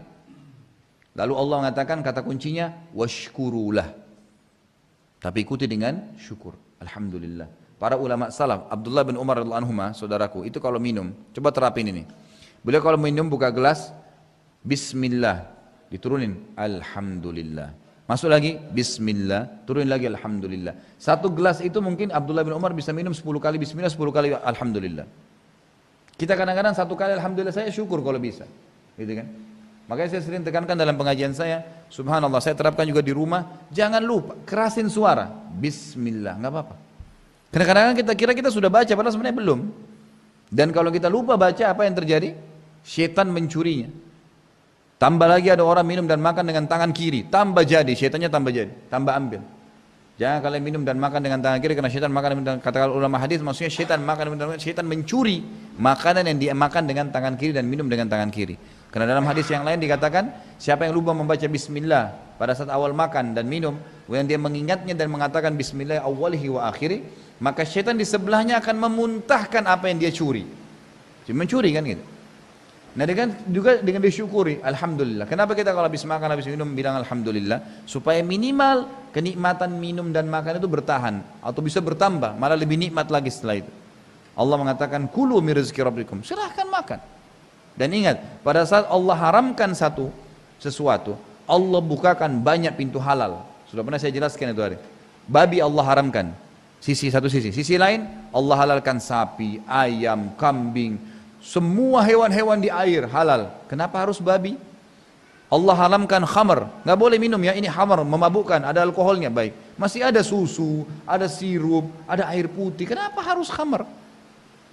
Allah haramkan sesuatu, masih banyak yang lain. Allah haramkan pergaulan bebas, tidak boleh, walaupun kebutuhan biologis kita harus terlampiaskan kepada lawan jenis, manusia normal. Allah mengatakan zuina linnasi hubbus syahawati minan nisa. Pasti kita punya hubbus syahawat, cinta, hub syahwat, diikuti dengan syahwat. Pasti kita mau melihat, pasti kita mau memegang, pasti mau mencium, pasti mau berjima, itu pasti. Fitrah itu. Tapi Allah ajarin caranya. Akad nikah, zina sama nikah bedanya hanya 10 menit. Hanya saya nikahkan kamu oleh walinya dengan anak saya si fulana, si laki-laki mengatakan saya terima, selesai, halal. Zina berhubungan biologis, hamil pasangannya, maka dimulai dengan kekhawatiran, diakhiri dengan penyesalan kalau maksiat itu. Kalau ibadah dimulai dengan keikhlasan, ketulusan, dan diakhiri dengan kenikmatan. Otomatis begitu. Sekarang orang zina, la qaddarallah, haram, nggak boleh. Pelampiasan biologis kebutuhan dia, tapi caranya salah. Maka pada saat pasangannya hamil, dua-duanya malu, keluarganya malu, nama mereka di masyarakat rusak, anaknya yang lahir tidak jelas statusnya. Tapi kalau kita lihat orang menikah dengan cara yang Allah ajarkan, yang halal, yang itu. Setelah akad nikah, malam pertama, semua orang tahu kalau mereka berhubungan biologis. Sudah rahasia umum, mereka berhubungan. Kalau hamil pasangannya, istrinya hamil, dua-duanya senang, keluarganya senang. Orang tahu ini karena hasil hubungan biologis. Bandingkan tadi sama zina, hasil biologis juga, tapi tidak ikuti jalan Allah. Malu semua, anaknya nggak jelas statusnya, ini nggak. Keluarganya semua senang, mereka senang, dipilih nama, baju bagus, segalanya. Pada saat lahir, anaknya jelas statusnya. Kenapa harus yang haram? Apa manfaatnya gitu? Saya waktu tanya, Ustaz boleh nggak pacaran? Boleh, tapi setelah nikah. Silakan nikmatin. Pegangan, ciuman, berjima, silakan, tapi setelah nikah. Kan gitu. Itu pointernya. Dan hilangkan prinsip dasar mengatakan harus punya ijazah baru menikah. Jauh-jauh itu semua.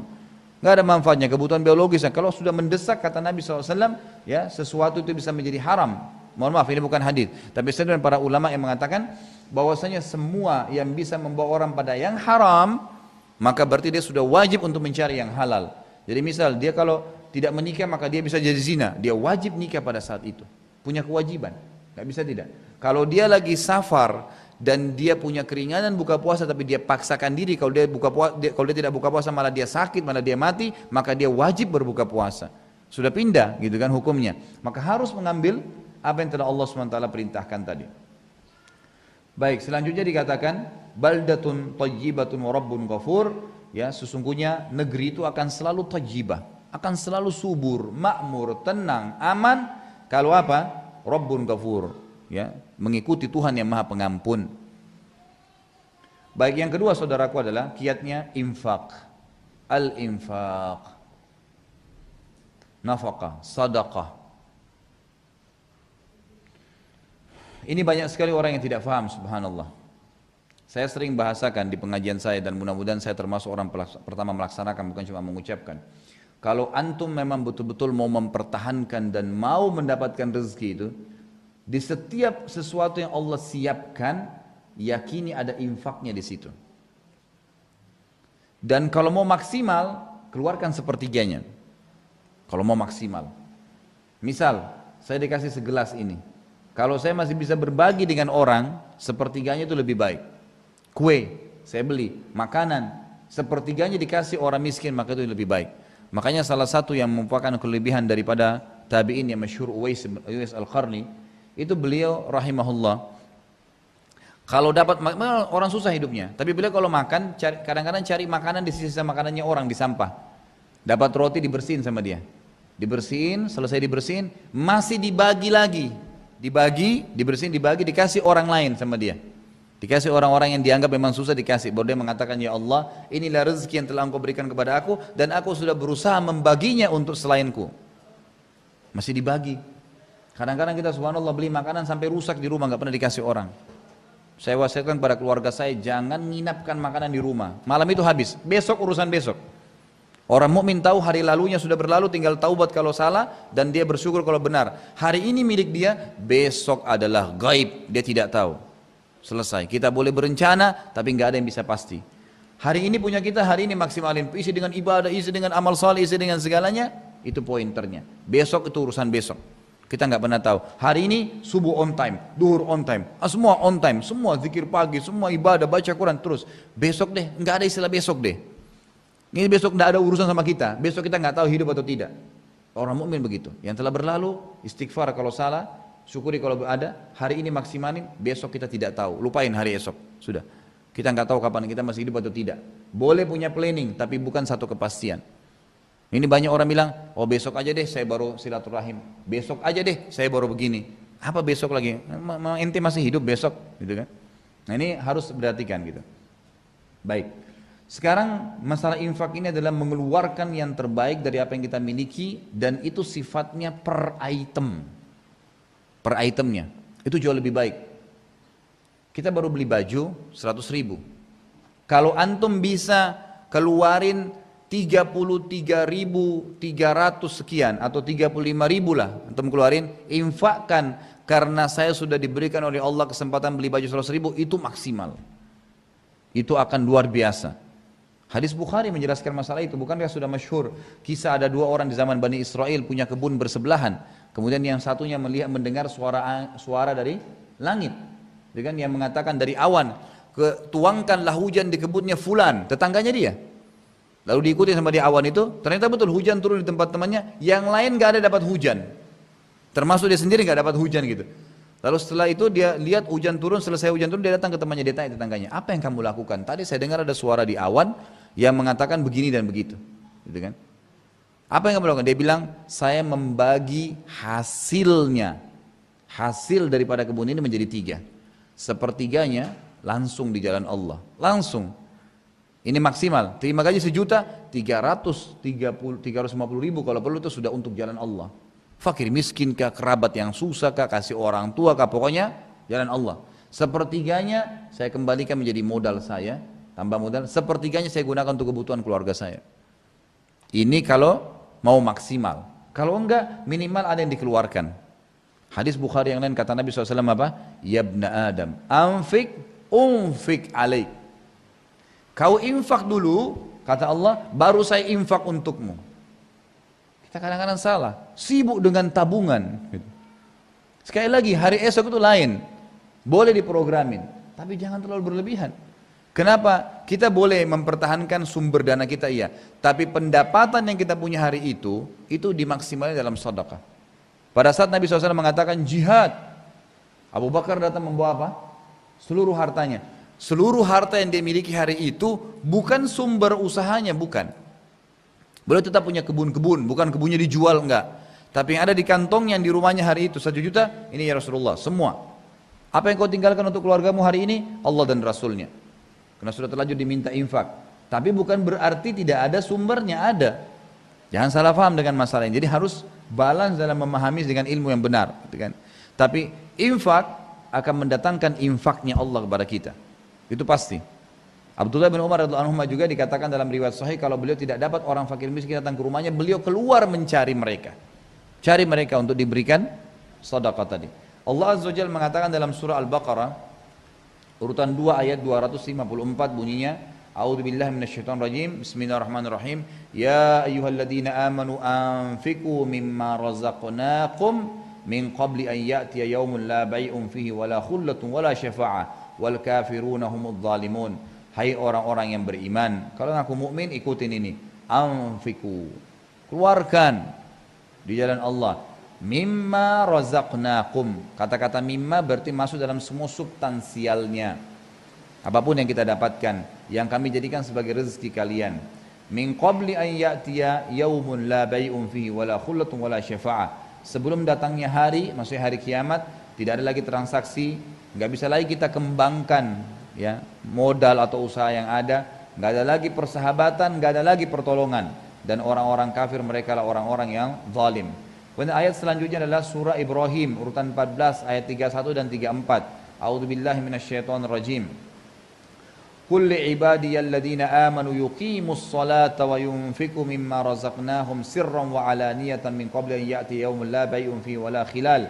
Allahul ladzi khalaqas samawati wal arda wa anzala minas samai ma'an fa akhraja bihi minas samarati rizqan lakum wa sakhkhara lakumul fulka litajriya fil bahri bi amri wa sakhkhara lakumul anhar wa sakhkhara lakumus syamsa wal qamara da'ibain wa sakhkhara lakumul laila wan nahar wa ataakum min kulli ma sa'altumuh wa in ta'uddu ni'matallahi la tuhsuha innal insana ladzalumun kaffar. Ibrahim, surah Ibrahim urutan 14 ayat 31 sampai 34. Terjemahannya, kulli ibadiyalladzina amanu. Katakan hai Muhammad kepada hamba-hambaku yang mengaku beriman tentang keberadaan Allah, yuqimus shalah, jaga salatnya, yang wajib dan sunnah kerjain semua, jangan pilih-pilih. Wa yunfiqu, lalu mereka mengeluarkan mimma razaqnahum, dari apa yang telah kami jadikan rezeki untuk mereka, sirran wa alaniyah, sembunyi-sembunyi atau terang-terangan. Ya kadang-kadang kita subhanallah di depan umum apa boleh buat, di tengah jalan ada fakir miskin lewat, ya kita harus kasih, tinggal ngontrol supaya enggak riak saja. Tapi kita disuruh berinfak kepada Allah SWT. Tentu secara sembunyi-sembunyi lebih baik daripada terang-terangan, tapi bisa saja terjadi sirran wa alaniyah. Min qabli an ya'ti yaumun la bai'un fihi wala khilal, sebelum datangnya hari tidak ada transaksi dan tidak ada lagi persahabatan di antaranya. Tidak ada lagi maaf-maafan di situ. Di hari kiamat sudah terlambat. Orang kalau mati, kalau meninggal belum sempat infak, berharap semua hartanya diinfakkan, tidak ada yang ditabung sama dia, gitu kan? Berharap seperti itu. Allahul ladzi khalaqas samawati wal ard, yang telah memerintahkan kalian berinfak tadi siapa? Allah yang telah menciptakan seluruh langit dan bumi. Wa anzala minas samai ma'a, ini hujan lagi deras dan dialah yang turunkan. Ini turunkan hujan sekarang Allah. Dan Allah yang telah menurunkan hujan dari langit. Fa akhraja bihi minas samarati rizqan lakum, lalu Allah turunkan atau keluarkan dari hujan tersebut buah-buahan sebagai rezeki buat kalian. Wa sakhkhara lakumul fulka litajriya fil bahri bi amri, dan Allah juga tundukkan untuk kalian bahtera-bahtera kalian bisa jalan di muka bumi, di atas lautan. Dari mana bisa besi-besi yang kuat? Baja-baja itu bisa ngapung di atas air. Kalau kita mengatakan oh karena kadar garamnya tinggi, bukan, karena Allah yang mudahkan itu. Allah SWT mudah. Kalau kita karena garamnya baik, kenapa di sungai bisa ngapung? Kan sama saja, susah. Memang Allah mengatakan wasakhara, dan Allah tundukkan untuk kalian, ya, fulka litajriya fil bahar bi amri, agar kapal-kapal kalian bisa berjalan di atas air tersebut dengan izinnya. Tentu sekarang banyak orang tidak sadar ya, kita ini subhanallah bisa hidup mayoritas itu dari lautan, dari air-air itu. Jadi sampai sekarang kontainer-kontainer itu jalan dari negara ke negara, gitu kan? Banyak sekali, dan di lautan itu penuh dengan ya kapal-kapal yang membawa kebutuhan-kebutuhan manusia. Wasakhkhara lakumul anhar, dan Allah tundukkan juga untuk kalian sungai. Bukan cuma kapal bisa ada di atasnya, diambil juga hasil-hasilnya dari situ. Karena kapal-kapal ada kapal nelayan, ada kapal barang, banyak. Semua yang berfungsi itu masing-masing dengan fungsinya itu adalah Allah tundukkan. Bisa dikeluarkan batu-batunya jadi perhiasan, jadi mahal, mutiara-mutiara. Wasakhkhara lakumus syamsa wal qamara da'ibain, dan dia juga telah menundukkan untuk kalian matahari dan bulan yang da'ibain, terus rutin. Matahari terus terbit pagi, bulan terus kelihatan malam, terus tiap hari, da'ibain. Jadi selalu bersilih berganti Allah SWT kasih. Itu luar biasa ya. Jadi fungsinya banyak matahari dan banyak fungsinya bulan juga di malam hari. Wa sakhkhara lakumul laila wan nahar, dan Allah juga memudahkan untuk kalian, menundukkan kalian malam dan siang. Siang untuk bekerja, mencari aktivitas, malam untuk istirahat. Wa ataakum min kulli ma sa'altumuh, dan dia telah memberikan kalian semua yang kalian minta. Jadi Allah SWT, kita harus tahu ya, ini permintaan kita misalnya kepada Allah Azza wa Jalla. Pada saat kita mengatakan, ya Allah berikanlah saya, pada saat itu pula Allah sudah menentukan waktu penerimaannya. Tinggal tergantung, kata ulama, bobot permintaan. Waktu Nabi Zakaria minta untuk diberikan anak dari istrinya yang mandul. Di akal manusia nggak mungkin. Gimana bisa perempuan mandul melahirkan? Dia berdoa 10 tahun, belum dikasih, 20 tahun belum. Karena bobot doanya berat. Minta anak dari istri yang mandul, bukan dari perempuan lain gitu kan. Allah kasih setelah 70 tahun. Ya, setelah umurnya 100 tahun baru Allah kasih. Dan ada alasan, karena Allah ingin menjadikan pelajaran bahwasanya tidak ada yang mustahil bagi Allah. Ada tanggal pasti diterima doa. Kadang-kadang kita buru-buru, mungkin kita minta disembuhin flu, memang Allah mau kita berdoa selama seminggu. Enggak, kita 3 hari sudah berhenti. Dapat pahalanya tapi enggak dapat hal yang diinginkan. Mau usaha, mau minta dibayarin utang kita sekian banyak. Allah sudah tentuin, begitu kita akan, ya Allah, Allah makfini bihalalika an haramik, waghni fadlika amman siwak. Itu kan doa yang paling bagus untuk utang yang terlilit gitu kan. Lalu kata Ibnu Abbas, siapa yang berdoa ini, ya, maka pasti pasti utangnya akan dibayar oleh Allah walaupun memenuhi langit. Ya kan gitu. Jadi kita minta, ya Allah, cukupkanlah saya terhadap apa yang kau halalkan dari yang haram, dan jauhkanlah saya dari semua selain kamu untuk bergantung. Baik, kita berdoa. Mungkin pada saat utang kita sekian banyak, sekian juta, Allah SWT ingin membersihkan dosa-dosa kita, sekaligus ingin memberikan jalan keluar untuk itu, tapi mungkin dalam sebulan berdoa. Ada orang tidak, subhanallah, baru 2 hari, 3 hari, Allah belum kasih, ya udah nggak usah. Akhirnya ikhtiarnya cuman manusia saya terus, utang lagi sama orang lain, utang lagi sama orang lain, tidak pernah selesai. Nggak pernah selesai. Minta kepada Allah SWT maka akan selesai semua. Allah mengatakan, wa ataakum min kulli ma sa'altumuh, semua yang kalian minta dikasih. Cuma ada masalah yang nanti kita sebutkan di bulan ayat, wa in ta'uddu nikmatallahi la tuhsuha. Kalau kalian mau hitung nikmatnya Allah, maka tidak akan pernah kalian bisa hitung. Di tubuh kita ada 360 sendi. Satu sendinya saja, anggap ini jari kita sekarang ada 3 sendi. Satu sendinya patah. Kalau antum ke dokter, berapa biaya ini? Memperbaiki ya, kalau ganti sendi sudah susah, nggak mungkin. Kalaupun harus diganti berapa juta biayanya gitu kan. Ini pernah nggak antum syukuri per sendinya?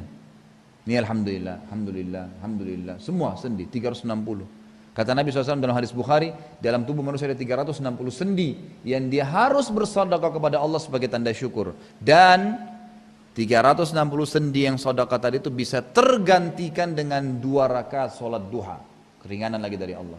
Kenapa nggak sholat duha? 2 rakaat berapa lama? 5 menit sholat gitu kan. Maka ini sudah luar biasa. Berapa banyak nikmatnya Allah SWT, bisa kita melihat. Coba antum tutup mata antum berapa detik saja. Bayangkan kalau antum tutup terus begitu, buta nggak bisa melihat. Sekarang kita bisa lihat 24 jam. Bangun tidur, bangun, buka, sudah langsung kelihatan. Oh ini lampu, oh ini kipas, oh ini, oh bisa kelihatan. Pernah nggak antum syukuri per detiknya? Ya. Kadang-kadang orang masuk ke bioskop untuk lihat sesuatu bayar kan? Antum pakai lihat, ini bukan bioskop nih, fakta, lihat langit, lihat hujan, lihat manusia, ini bukan film, nggak bayar, gratis. Bas, alhamdulillah, selesai, hanya itu saja. Kadang-kadang kita tidak bisa, kalau menghitung nikmat Allah tidak bisa. Kata Allah, innal insana ladzalumun kaffar. Ini lagi mubalaghah ini. Sesungguhnya manusia zalum. Bukan cuma zalim, tapi zalum. Betul-betul dia orang yang manusia itu zalim, luar biasa zalimnya.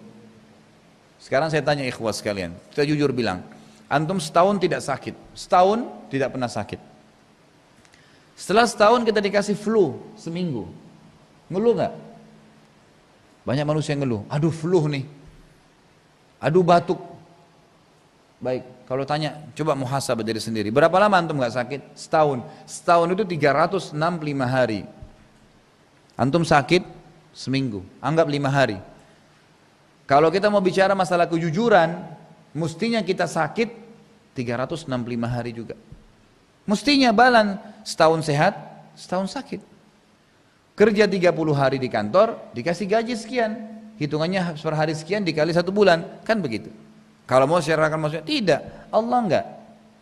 Didatangkan setahun tidak sakit, 3 tahun enggak sakit, sakitnya seminggu, sakitnya sebulan. Ada orang stroke 10 tahun, tapi umurnya sudah 80 tahun, 70 tahun dia sehat. Enggak berimbang. Nikmatnya Allah, zalim manusia ini, luar biasa, semua dipungkiri. Kuping bisa mendengar, semua bisa berfungsi, ini sudah luar biasa nikmatnya Allah. Bahkan kadang-kadang subhanallah hal-hal yang kita anggap tidak baik di mata kita, itu sebuah nikmat yang besar. Seperti misalnya capek, lapar, haus. Sekarang kalau kita tanya siapa yang mau lapar, siapa yang mau capek, siapa yang mau haus, orang pasti nggak mau kan? Tapi kita lupa subhanallah. Tanpa lapar tidak enak kita makan. Tanpa haus tidak enak kita minum, tanpa capek nggak enak kita istirahat. Kalau antum sudah kenyang, dikasih lagi ayam bakar, kambing bakar, masih mau makan. Tapi kalau lapar, nasi sama tempe, enak. Kan gitu. Dan makanan ini, ikhwas sekalian, perhatikan baik-baik ya. Jangan terpengaruh dengan ragamnya macam-macam, itu cuma variasi. Semua makanan ikhwas sekalian, kalau sudah lewat dengan ini saja ya, 1/4 jari kita melewati lidah, antum sudah lupa ayam goreng kah tadi, ayam bakar kah, kuah kah, sudah habis ceritanya, sudah masuk ke tubuh. Ini saja yang memberikan nih. Jangan terpengaruh dengan kemasan sehingga ini tidak disedekahkan, merasa sombong dengan makanannya. Na'udzubillah, apa yang mau disombongin dengan ini semua? Masuk, hilang semua warnanya. Yang merah, yang biru tadi sudah lupa. Semua jadi kotoran sama, kotorannya warna kuning. Azzakumullah. Ini semua harus dipelajari baik-baik. Siapa yang kalau tidak haus tentu tidak enak kita minum. Baik, kalau antum haus, puasa, kemudian sampai buka puasa dapat air es, itu luar biasa nikmatnya. Gitu kan? Sama hanya dengan capek, kalau antum disuruh tidur dari pagi sampai malam, tidur terus ya, jangan bangun. Nanti malam suruh tidur lagi, mau tidur nggak? Sudah nggak mau. Coba kalau antum capek kerja, terus malam suruh tidur 2 jam aja, luar biasa nikmatnya. Pernah nggak antum mengucapkan alhamdulillah untuk lapar, untuk capek, untuk haus? Adalah aduh lapar, aduh haus gitu kan, aduh capek. Coba alhamdulillah lapar, karena dengan lapar enak makanannya. Kan gitu. Jadi ini harus semua diperhatikan baik-baik. Manusia zalum, manusia na'udzubillah, misalnya semoga Allah menjaga kita semua ikhwas sekalian, dan kaum muslimin tentunya jangan sampai kita tidak mensyukuri nikmat Allah, karena banyak sekali nikmat Allah yang tidak disyukuri. Dan juga kafar itu kufur terhadap nikmatnya Allah, kufur. Dia usaha bertahun-tahun, berhasil 10 tahun ada penghasilannya, Allah coba bangkrut. Coba deh, baru berapa hari, aduh bangkrut, ditipu orang gini, sudah ribut, seperti sudah hancur, sudah kiamat dunia. Kalau kita orang mukmin, Allah lagi coba saya. Berapa tahun saya nikmati? 10 tahun ya sudah. Ini masih bisa kita tunggu, nggak masalah. Setahun, mungkin ada baru berapa hari, insya Allah ya Allah keluarin. Allah kadang-kadang subhanallah musibah datang itu, Allah mau tarik kita supaya Allah ini, saya cinta sama kamu, kembali kepada saya nih. Karena beda doa kita kalau lagi musibah dengan tidak ada musibah kan, beda. Kita akan lebih bisa khusyuk, lebih bisa nangis, itu yang mahal tuh. Allah mau kita berdoa begitu. Seperti saya jelaskan pada saat kita jelaskan materi lalu mutiara musibah dan cobaan itu, sudah saya titik beratkan masalah itu. Baik, kemudian selanjutnya adalah Allah SWT jelaskan, atau kita langsung pindah ke poin ketiga ya. Kunci ketiga adalah nikmatin yang halal dan thayyib serta jauhi yang haram. Tentu ini masih ada bahasan banyak kalau kita bicara masalah mensyukuri nikmat Allah dan berinfak tadi ya. Tapi yang ketiga adalah fokuslah saudaraku kepada yang halal dan thayyib. Apa itu thayyib? Ya, kualitas. Ya Allah SWT sudah siapkan, dan subhanallah semua yang halal pasti bagus, pasti berkualitas gitu kan. Allah SWT mengatakan dalam surah Al-Maidah urutan 5 ayat 87 sampai 88. A'udzu billahi minasyaitonir rajim. Bismillahirrahmanirrahim. Ya ayyuhalladzina amanu la tuharrimu thayyibati ma ahallallahu lakum wa la ta'tadu innallaha la yuhibbul mu'tadin. Wa qulu mimma razaqakumullahu halalan thayyiba wattaqullaha alladzi antum bihi mu'minun. Hai orang-orang yang beriman, jangan kalian haramkan semua yang baik-baik yang telah Allah halalkan untuk kalian. Pilih pacaran, tidak mau nikah, itu berarti menghalalkan apa yang telah Allah haramkan. Haram, nggak boleh. Berinteraksi sama lawan jenis, berdua, khalwat, nggak boleh. Kenapa harus mengharamkan thayyibat, pernikahan yang boleh berduaan, silakan, halal. Tapi kita lari kepada yang haram. Makanan, pergaulan, ekonomi, transaksi jual beli, berpolitik, ya, membangun negara Islam, semua harus ada sistem yang benar. La tuharrimu thayyibat, jangan kalian haramkan yang telah halal, ya, malah lari kepada yang haram. Apa yang telah Allah halalkan untuk kalian dan jangan berlebihan. Ya, jangan berlebihan. Sesungguhnya Allah tidak suka dengan orang-orang yang berlebihan. Dan makanlah dari apa yang telah kami berikan rezeki, apa yang telah Allah berikan rezeki kepada kalian dengan cara halal. Halal artinya yang Allah bolehkan saja. Thayyib yang berkualitas. Kata ulama ini tidak bisa pisah ya. Harus halal dan thayyib. Ada sesuatu yang halal seperti ayam halal, kambing halal. Tapi kalau sudah rusak enggak thayyib maka tidak boleh dimakan. Harus halalan thayyiba. Harus yang Allah bolehkan dan berkualitas. Kemudian bertakwalah pada Allah yang kalian kepadanya beriman. Juga dalam surah An-Nahl disebutkan urutan 16 ayat 114. A'udzubillahi minasyaitonir rajim. Fakulu mimma razaqakumullahu halalan thayyiban washkuru ni'matallahi in kuntum iyyahu ta'budun. Makanlah apa yang telah Allah jadikan sebagai fasilitas atau rezeki buat kalian halalan thayyiba. Halal dan baik. Dan bersyukurlah atas nikmat-nikmat Allah ya sesungguhnya yang kalian kepadanya menyembah.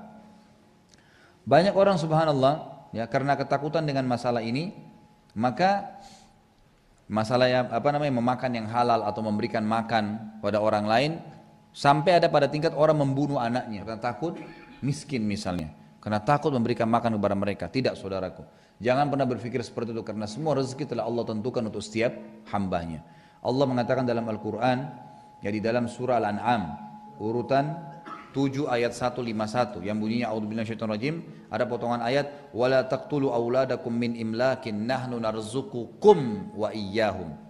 Jangan kalian bunuh anak-anak kalian karena takut miskin, takut tidak dapat makanan atau terpaksa deh saya makan ini haram karena enggak ada lagi yang lain. Enggak. Allah bisa memberikan.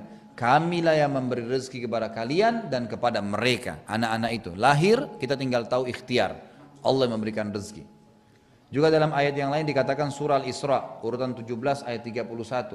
A'udzubillahi minasyaitonirrajim wala taqtulu auladakum khasyata imlakin nahnu narzuquhum wa iyyakum. Jangan kalian bunuh anak kalian karena takut miskin, kamilah memberi rezeki kepada mereka dan kepada kalian. Dibalik oleh Allah ayatnya. Kalau tadi surah Al-An'am dikatakan nahnu narzuqukum wa iyyahum. Kami berikan rezeki kalian dan kepada mereka anak-anak. Di sini dibalik oleh Allah, nahnu narzuquhum wa iyyakum. Kami berikan rezeki kepada mereka dan kepada kalian. Artinya, pastikan anak-anak kalian bukan kalian yang berikan rezeki, kami yang berikan rezeki kepada mereka. Jadi semua sudah ada rezekinya. Dalam hadis dikatakan kata Nabi SAW dalam hadis sahih, seseorang tidak akan meninggal dunia sampai dia menerima semua rezekinya, hatta yustawfa rizqah. Sampai dia terima semua rezekinya, gitu kan? Juga ada kisah, tentu kalau kita mendapatkan rezeki, Allah Subhanahu wa taala menginginkan kita agar ya, menikmati rezeki itu.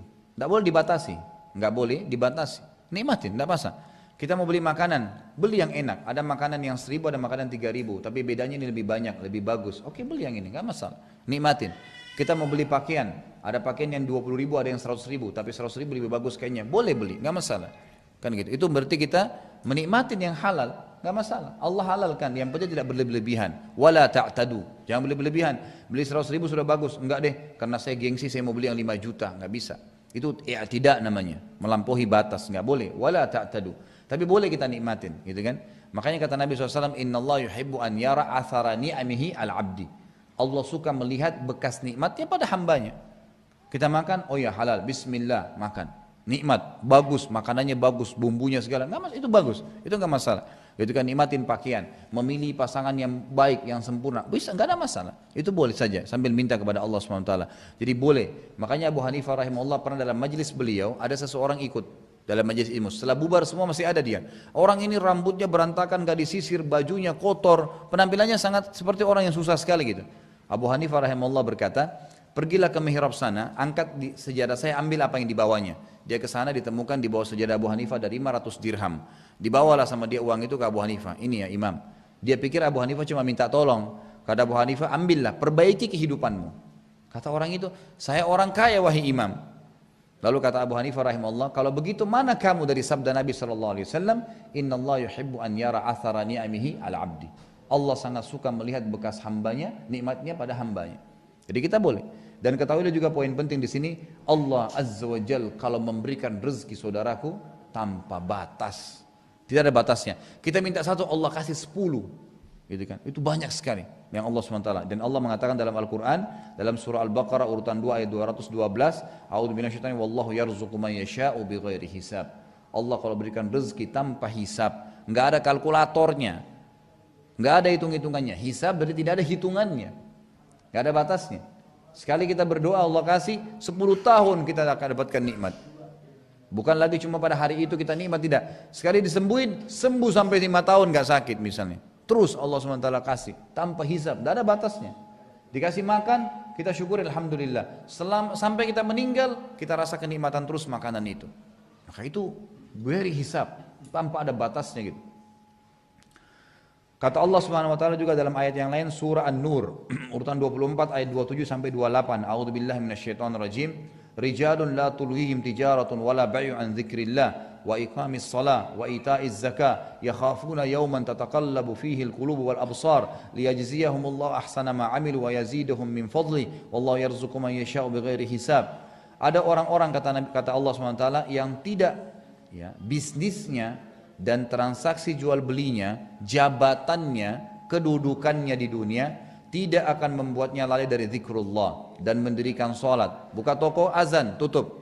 Lagi ngajar, berhenti, sholat dulu. Lagi apa saja kegiatan, tinggalkan semua. Jadi la tulhihim artinya tidak mempengaruhi mereka. Kemudian tidak mengeluarkan dari zikrullah, mendirikan sholat, mengeluarkan zakat. Jadi mereka dapat gaji, dapat penghasilan, tidak lupa dengan zakatnya. Mereka takut pada hari di mana hati-hati manusia dan mata mereka terbalik fungsinya. Jadi karena takutnya hari kiamat, orang jadi buta, matanya susah. Atau hatinya pun bisa melihat seperti matanya bisa melihat. Kan gitu. Itu bisa terbalik semua pada hari kiamat. Orang luar biasa karena dahsyatnya gitu. Lalu Allah SWT mengatakan liyajziyahumullah ahsana ma 'amilu wa yaziduhum min fadli. Dan Allah akan memberikan balasan terbaik apa yang mereka lakukan dan Allah tambah lagi plus gitu kan. Wallahu yarzuqu man yasha'u bighairi hisab. Allah memberikan rezeki kepada siapapun yang tidak ada hisabnya. Kemudian termasuk saudaraku adalah yang poin keempat, memperbanyak istighfar. Memperbanyak istighfar. Ini penting sekali ya. Istighfar ini tidak ada batasnya. Artinya betul-betul sangat luar biasa untuk diamalkan. Allah SWT menceritakan tentang Nabi Nuh alaihissalam dalam surah Nuh ayat 10 sampai ayat 11. Allah SWT mengatakan a'udzubillahi minasyaitonirrajim. Faqultu astaghfiru rabbakum innahu kana ghaffara yursilis sama 'alaikum midrara wa yumditkum bi amwalin wa banin wa yaj'al lakum jannatin wa yaj'al lakum anhara. Maka aku katakan kepada mereka, kata Nuh, mohon ampunlah kamu kepada Rabbmu, karena seringkali rezeki tertahan juga, tidak bertambah atau tidak bertahan karena adanya dosa. Sesungguhnya Dia Allah yang Maha Pengampun. Niscaya Dia dengan istighfar kalian akan mengirimkan hujan kepadamu dengan lebat. Dan tadi kita sudah jelaskan fungsi-fungsi hujan dan memperbanyak harta serta anak-anakmu dan mengadakan untukmu kebun-kebun, juga mengadakan pula di dalamnya untukmu sungai-sungai. Jadi bisa saja di dalam kebun itu akan mengalir air yang akhirnya mempermudah seseorang untuk bisa mendapatkan lebih manfaatnya, gitu kan. Kemudian telah datang kepada Hasan Basri rahimahullah 3 orang, yang satu mengatakan, ya Imam, saya sudah lama sakit tapi tidak pernah sembuh. Saran Anda apa? Kata Imam Hasan Basri rahimahullah, beristighfarlah. Lalu datang orang kedua mengatakan, wahai Imam, saya sudah lama menikah tidak punya keturunan. Kata Imam Hasan Basri, beristighfarlah. Artinya orang-orang ini sudah ikhtiar ya. Kemudian yang ketiga datang orang mengatakan, wahai Imam, saya sudah lama kerja tapi tidak pernah kaya seperti si fulan, ditunjuk orang kaya raya. Apa saran Anda? Kata beliau, beristighfarlah. Pulanglah mereka semua. Ada satu orang bertanya kepada Hasan Basri berkata, wahai Hasan, Imam, kenapa Anda berkata begitu? Kenapa cuma istighfar? Lalu dia bacakanlah firman Allah dari surah Nuh ayat 10 sampai 12 gitu.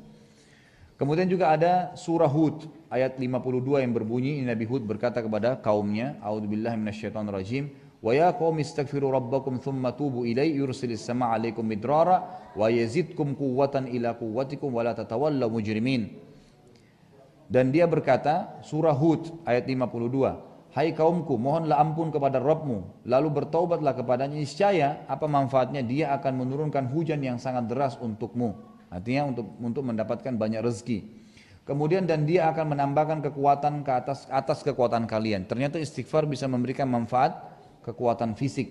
Kata sebagian ulama tafsir bisa menyembuhkan penyakit, bisa menguatkan semangat yang sudah lemah. Ya, itu istighfar. Ya, zikrullah ini banyak manfaatnya. Makanya pernah juga dalam riwayat lain dikatakan Fatimah datang kepada Nabi SAW dan berkata, ya Rasulullah, waktu itu kebetulan ada banyak budak-budak hasil rampasan perang. Kata Fatimah, ya Rasulullah, berikan saya satu untuk membantu saya. Ini lihat tangan saya, tangannya beliau pecah-pecah, gitu kan? Karena mencuci bajunya suaminya dan anaknya Ali dan Hasan dan Husain, gitu kan? Masak, bersihin rumah sendiri, tangannya banyak pecah-pecah. Apa kata Nabi SAW? Tidak dihadiahin pembantu budak. Kata Nabi SAW, wahai Fatimah, maukah saya tunjukkan kau amal yang lebih baik daripada pembantu? Tahu apa yang dikatakan oleh Nabi SAW? Bacalah Subhanallah 33, Alhamdulillah, Allah Akbar 33. Kira-kira kalau kita pikir apa hubungannya antara butuh pembantu-bantu dengan zikir ini? Kata ulama hadis banyak sekali manfaatnya. Orang kalau sudah mulai malas bekerja, coba baca 33 masing-masing ini. Insya Allah akan semangat lagi baru. Zikrullah memiliki luar biasa. Jadi Allah sudah menciptakan di tubuh kita ini, kalau lisan kita mengucapkan zikrullah, itu seperti sebuah sinyal listrik yang sangat luar biasa di tubuh kita. Memberikan semangat, mengusir setan, dan seterusnya. Banyak sekali manfaatnya gitu. Maka Allah mengatakan dan dia, kata Nabi Hud, akan menambahkan kekuatan di atas kekuatan kalian dan janganlah kalian berpaling lalu kemudian kalian berbuat dosa. Dan juga dalam hadis ya dikatakan, hadis riwayat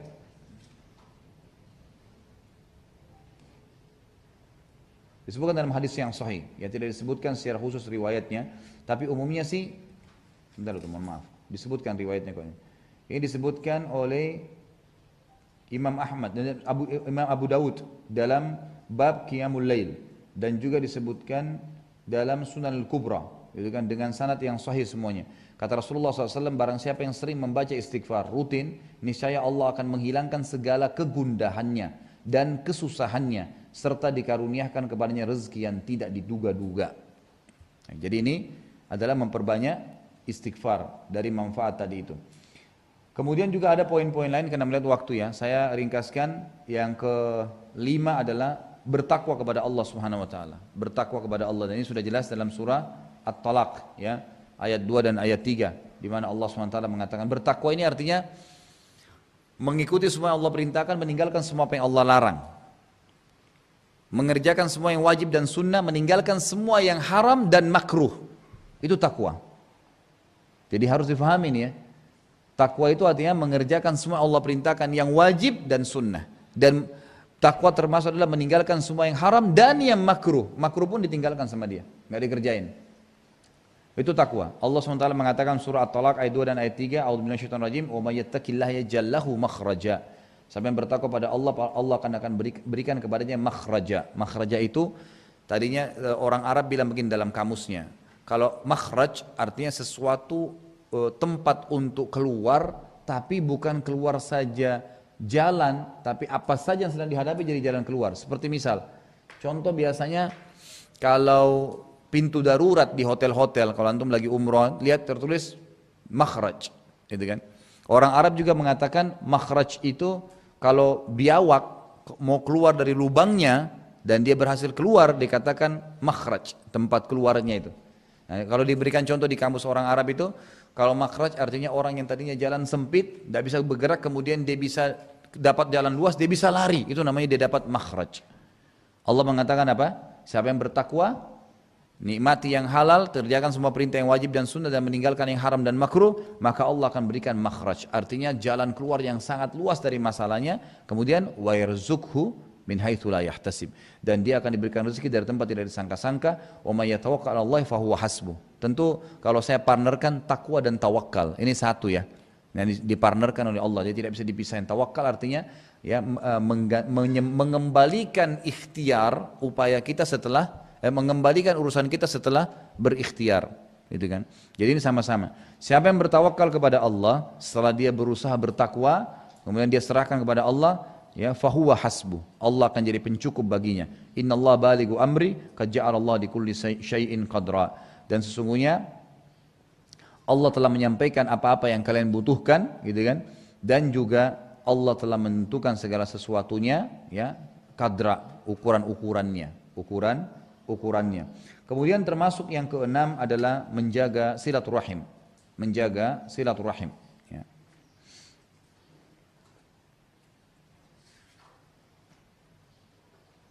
Tentu ini dalilnya cukup banyak ya, dan saya sarankan kalau antum punya kelebihan rezeki bisa beli buku ini Dr. Fadl Ilahi yang kunci sukses memperoleh rezeki ya. Kalau yang poin-poin yang sedikit saya tambahkan dalil dari sini, tapi yang dari awal saya jelaskan itu tulisan saya sendiri yang saya coba susun gitu kan. Tapi saya lihat buku ini juga cukup banyak mengangkat dari dalil yang mungkin saya belum angkat dalam tulisan tadi kan itu. Baik, kemudian yang tadi saya katakan adalah silaturahim, dan ini sangat jelas ya. Sebentar saya lihatkan dulu.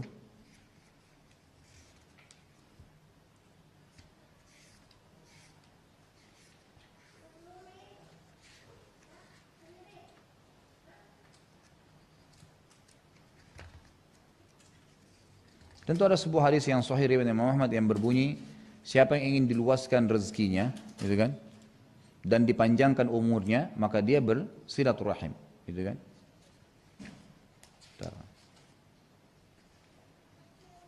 Ya. Jadi hadis itu diriwayatkan oleh Imam Bukhari. Ya, dalam Sahih Bukharinya yang berbunyi, man sarrahu an yubsata fi rizqi wa an yunsa'a lahu fi athari falyasir rahimah. Barang siapa yang ingin dilapangkan rezekinya dan dipanjangkan umurnya, maka dia menyambung hubungan silaturahim. Dan silaturahim ini saudaraku istilah yang digunakan untuk apa? Untuk orang yang punya turunan hubungan darah. Jadi salah kalau ada orang bilang, saya mau silaturahim ke rumah teman saya. Salah bahasanya. Bukan silaturahim itu. Itu artinya sila ukhuwah, bisa saja begitu. Memang untuk membangun ukhuwahnya. Tapi rahim artinya yang punya hubungan darah. Kadang-kadang kita salah faham. Menziarahi saudara kita yang seiman itu pahalanya sendiri lagi, masalah ukhuwah beda. Tapi kalau kita menziarahi yang punya hubungan kerabat, hubungan darah itu lain, pahalanya lebih besar, gitu kan? Itu maksudnya silaturahim. Jadi ini maksudnya adalah silaturahim. Makanya saya sering bahasakan, yang lalu juga saya sempat jelaskan, silaturahimlah saudaraku walaupun jangan 1 menit sehari. Yang masih punya orang tua hidup, telepon mereka, tanya kabar, assalamualaikum, apa kabar ayah, ibu, 1 menit saja, pakai stopwatch kalau perlu. Hanya sekedar itu, tanya kabar gini, ada perlu apa-apa, baru kemudian kita tutup. Mungkin kerabat, sepupu yang punya hubungan darah, kita telepon, tanya kabar anaknya sehari, luangkan 5 menit setiap orang, berarti 1 menit 1 orang, berarti 5 orang kita bisa dalam 1 hari. Berarti sudah cukup menjadi dapat penyebab daripada dipanjangkan umur dan juga ya diluaskan rezeki. Dan dimaksud dengan panjang umur di sini bukan berarti umurnya 60 Allah tentukan bertambah, bukan. Kata Ibnu Taimiyah rahimahullah, Allah berkahi umurnya. Artinya dipanjangkan keberkahan umurnya. Jadi kalau tadinya orang 60 tahun ada yang tidak pernah silaturahim, dengan orang yang silaturahim maka 60 tahunnya yang silaturahim ini lebih banyak yang dia bisa kerjakan ibadah daripada orang yang tadi 60 tahun yang tidak pernah silaturahim. Kemudian juga dalam hadis yang lain dikatakan, man ahabba yubsata fi rizqi wa yunsa fi athari falyasir rahimah. Ini juga hadis riwayat Bukhari, hampir sama riwayatnya.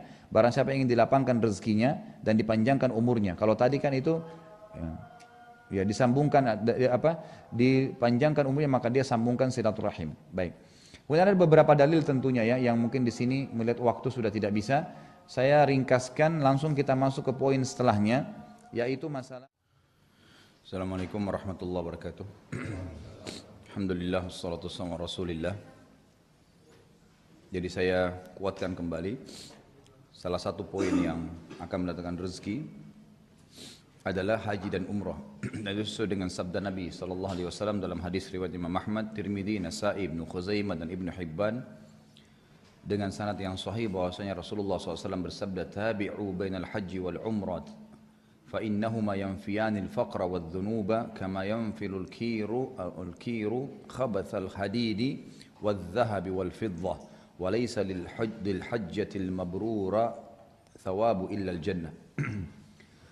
Sertakanlah selalu ibadah haji dengan umrah. Artinya lakukanlah secara berkesinambungan. Setelah umrah lagi, setelah haji lagi selama ada kesempatan. Karena sesungguhnya kedua ibadah tersebut dapat menghilangkan kemiskinan dan dosa-dosa. Sebagaimana api menghilangkan karat dari besi, emas dan juga perak. Sedangkan haji yang mabrur ganjarannya hanyalah surga. Jadi hadis ini menjelaskan kepada kita tentang salah satu sumber rezeki yang utama adalah haji dan umrah. Dan ini tidak ada keraguan di dalamnya. Makanya setiap kali orang haji dan umrah pasti akan mendapatkan banyak sekali pintu rezeki dari Allah subhanahu wa ta'ala. Yang penting asal niatnya karena Allah, maka insya Allah akan otomatis rezekinya dibukakan oleh Allah Subhanahu wa taala. Jadi kalau ada yang bertanya apakah saya harus mengulangi umroh setelah umroh atau haji setelah haji, jawabannya iya. Atha bin Abi Rabah rahimahullah itu beliau umroh atau haji selama 70 tahun. Sementara umur beliau 100 tahun, berarti beliau 70 kali haji. Setiap tahunnya selalu ada. Dan Salamah bin Dinar rahimahullah, ulama tabi'in yang lain berkata, saya wasiatkan kepada kalian agar jangan pernah tidak hadir di tempat dan waktu di mana Allah ingin kamu hadir. Jadi azan, sholat, maka kita selalu ada di saf pertama.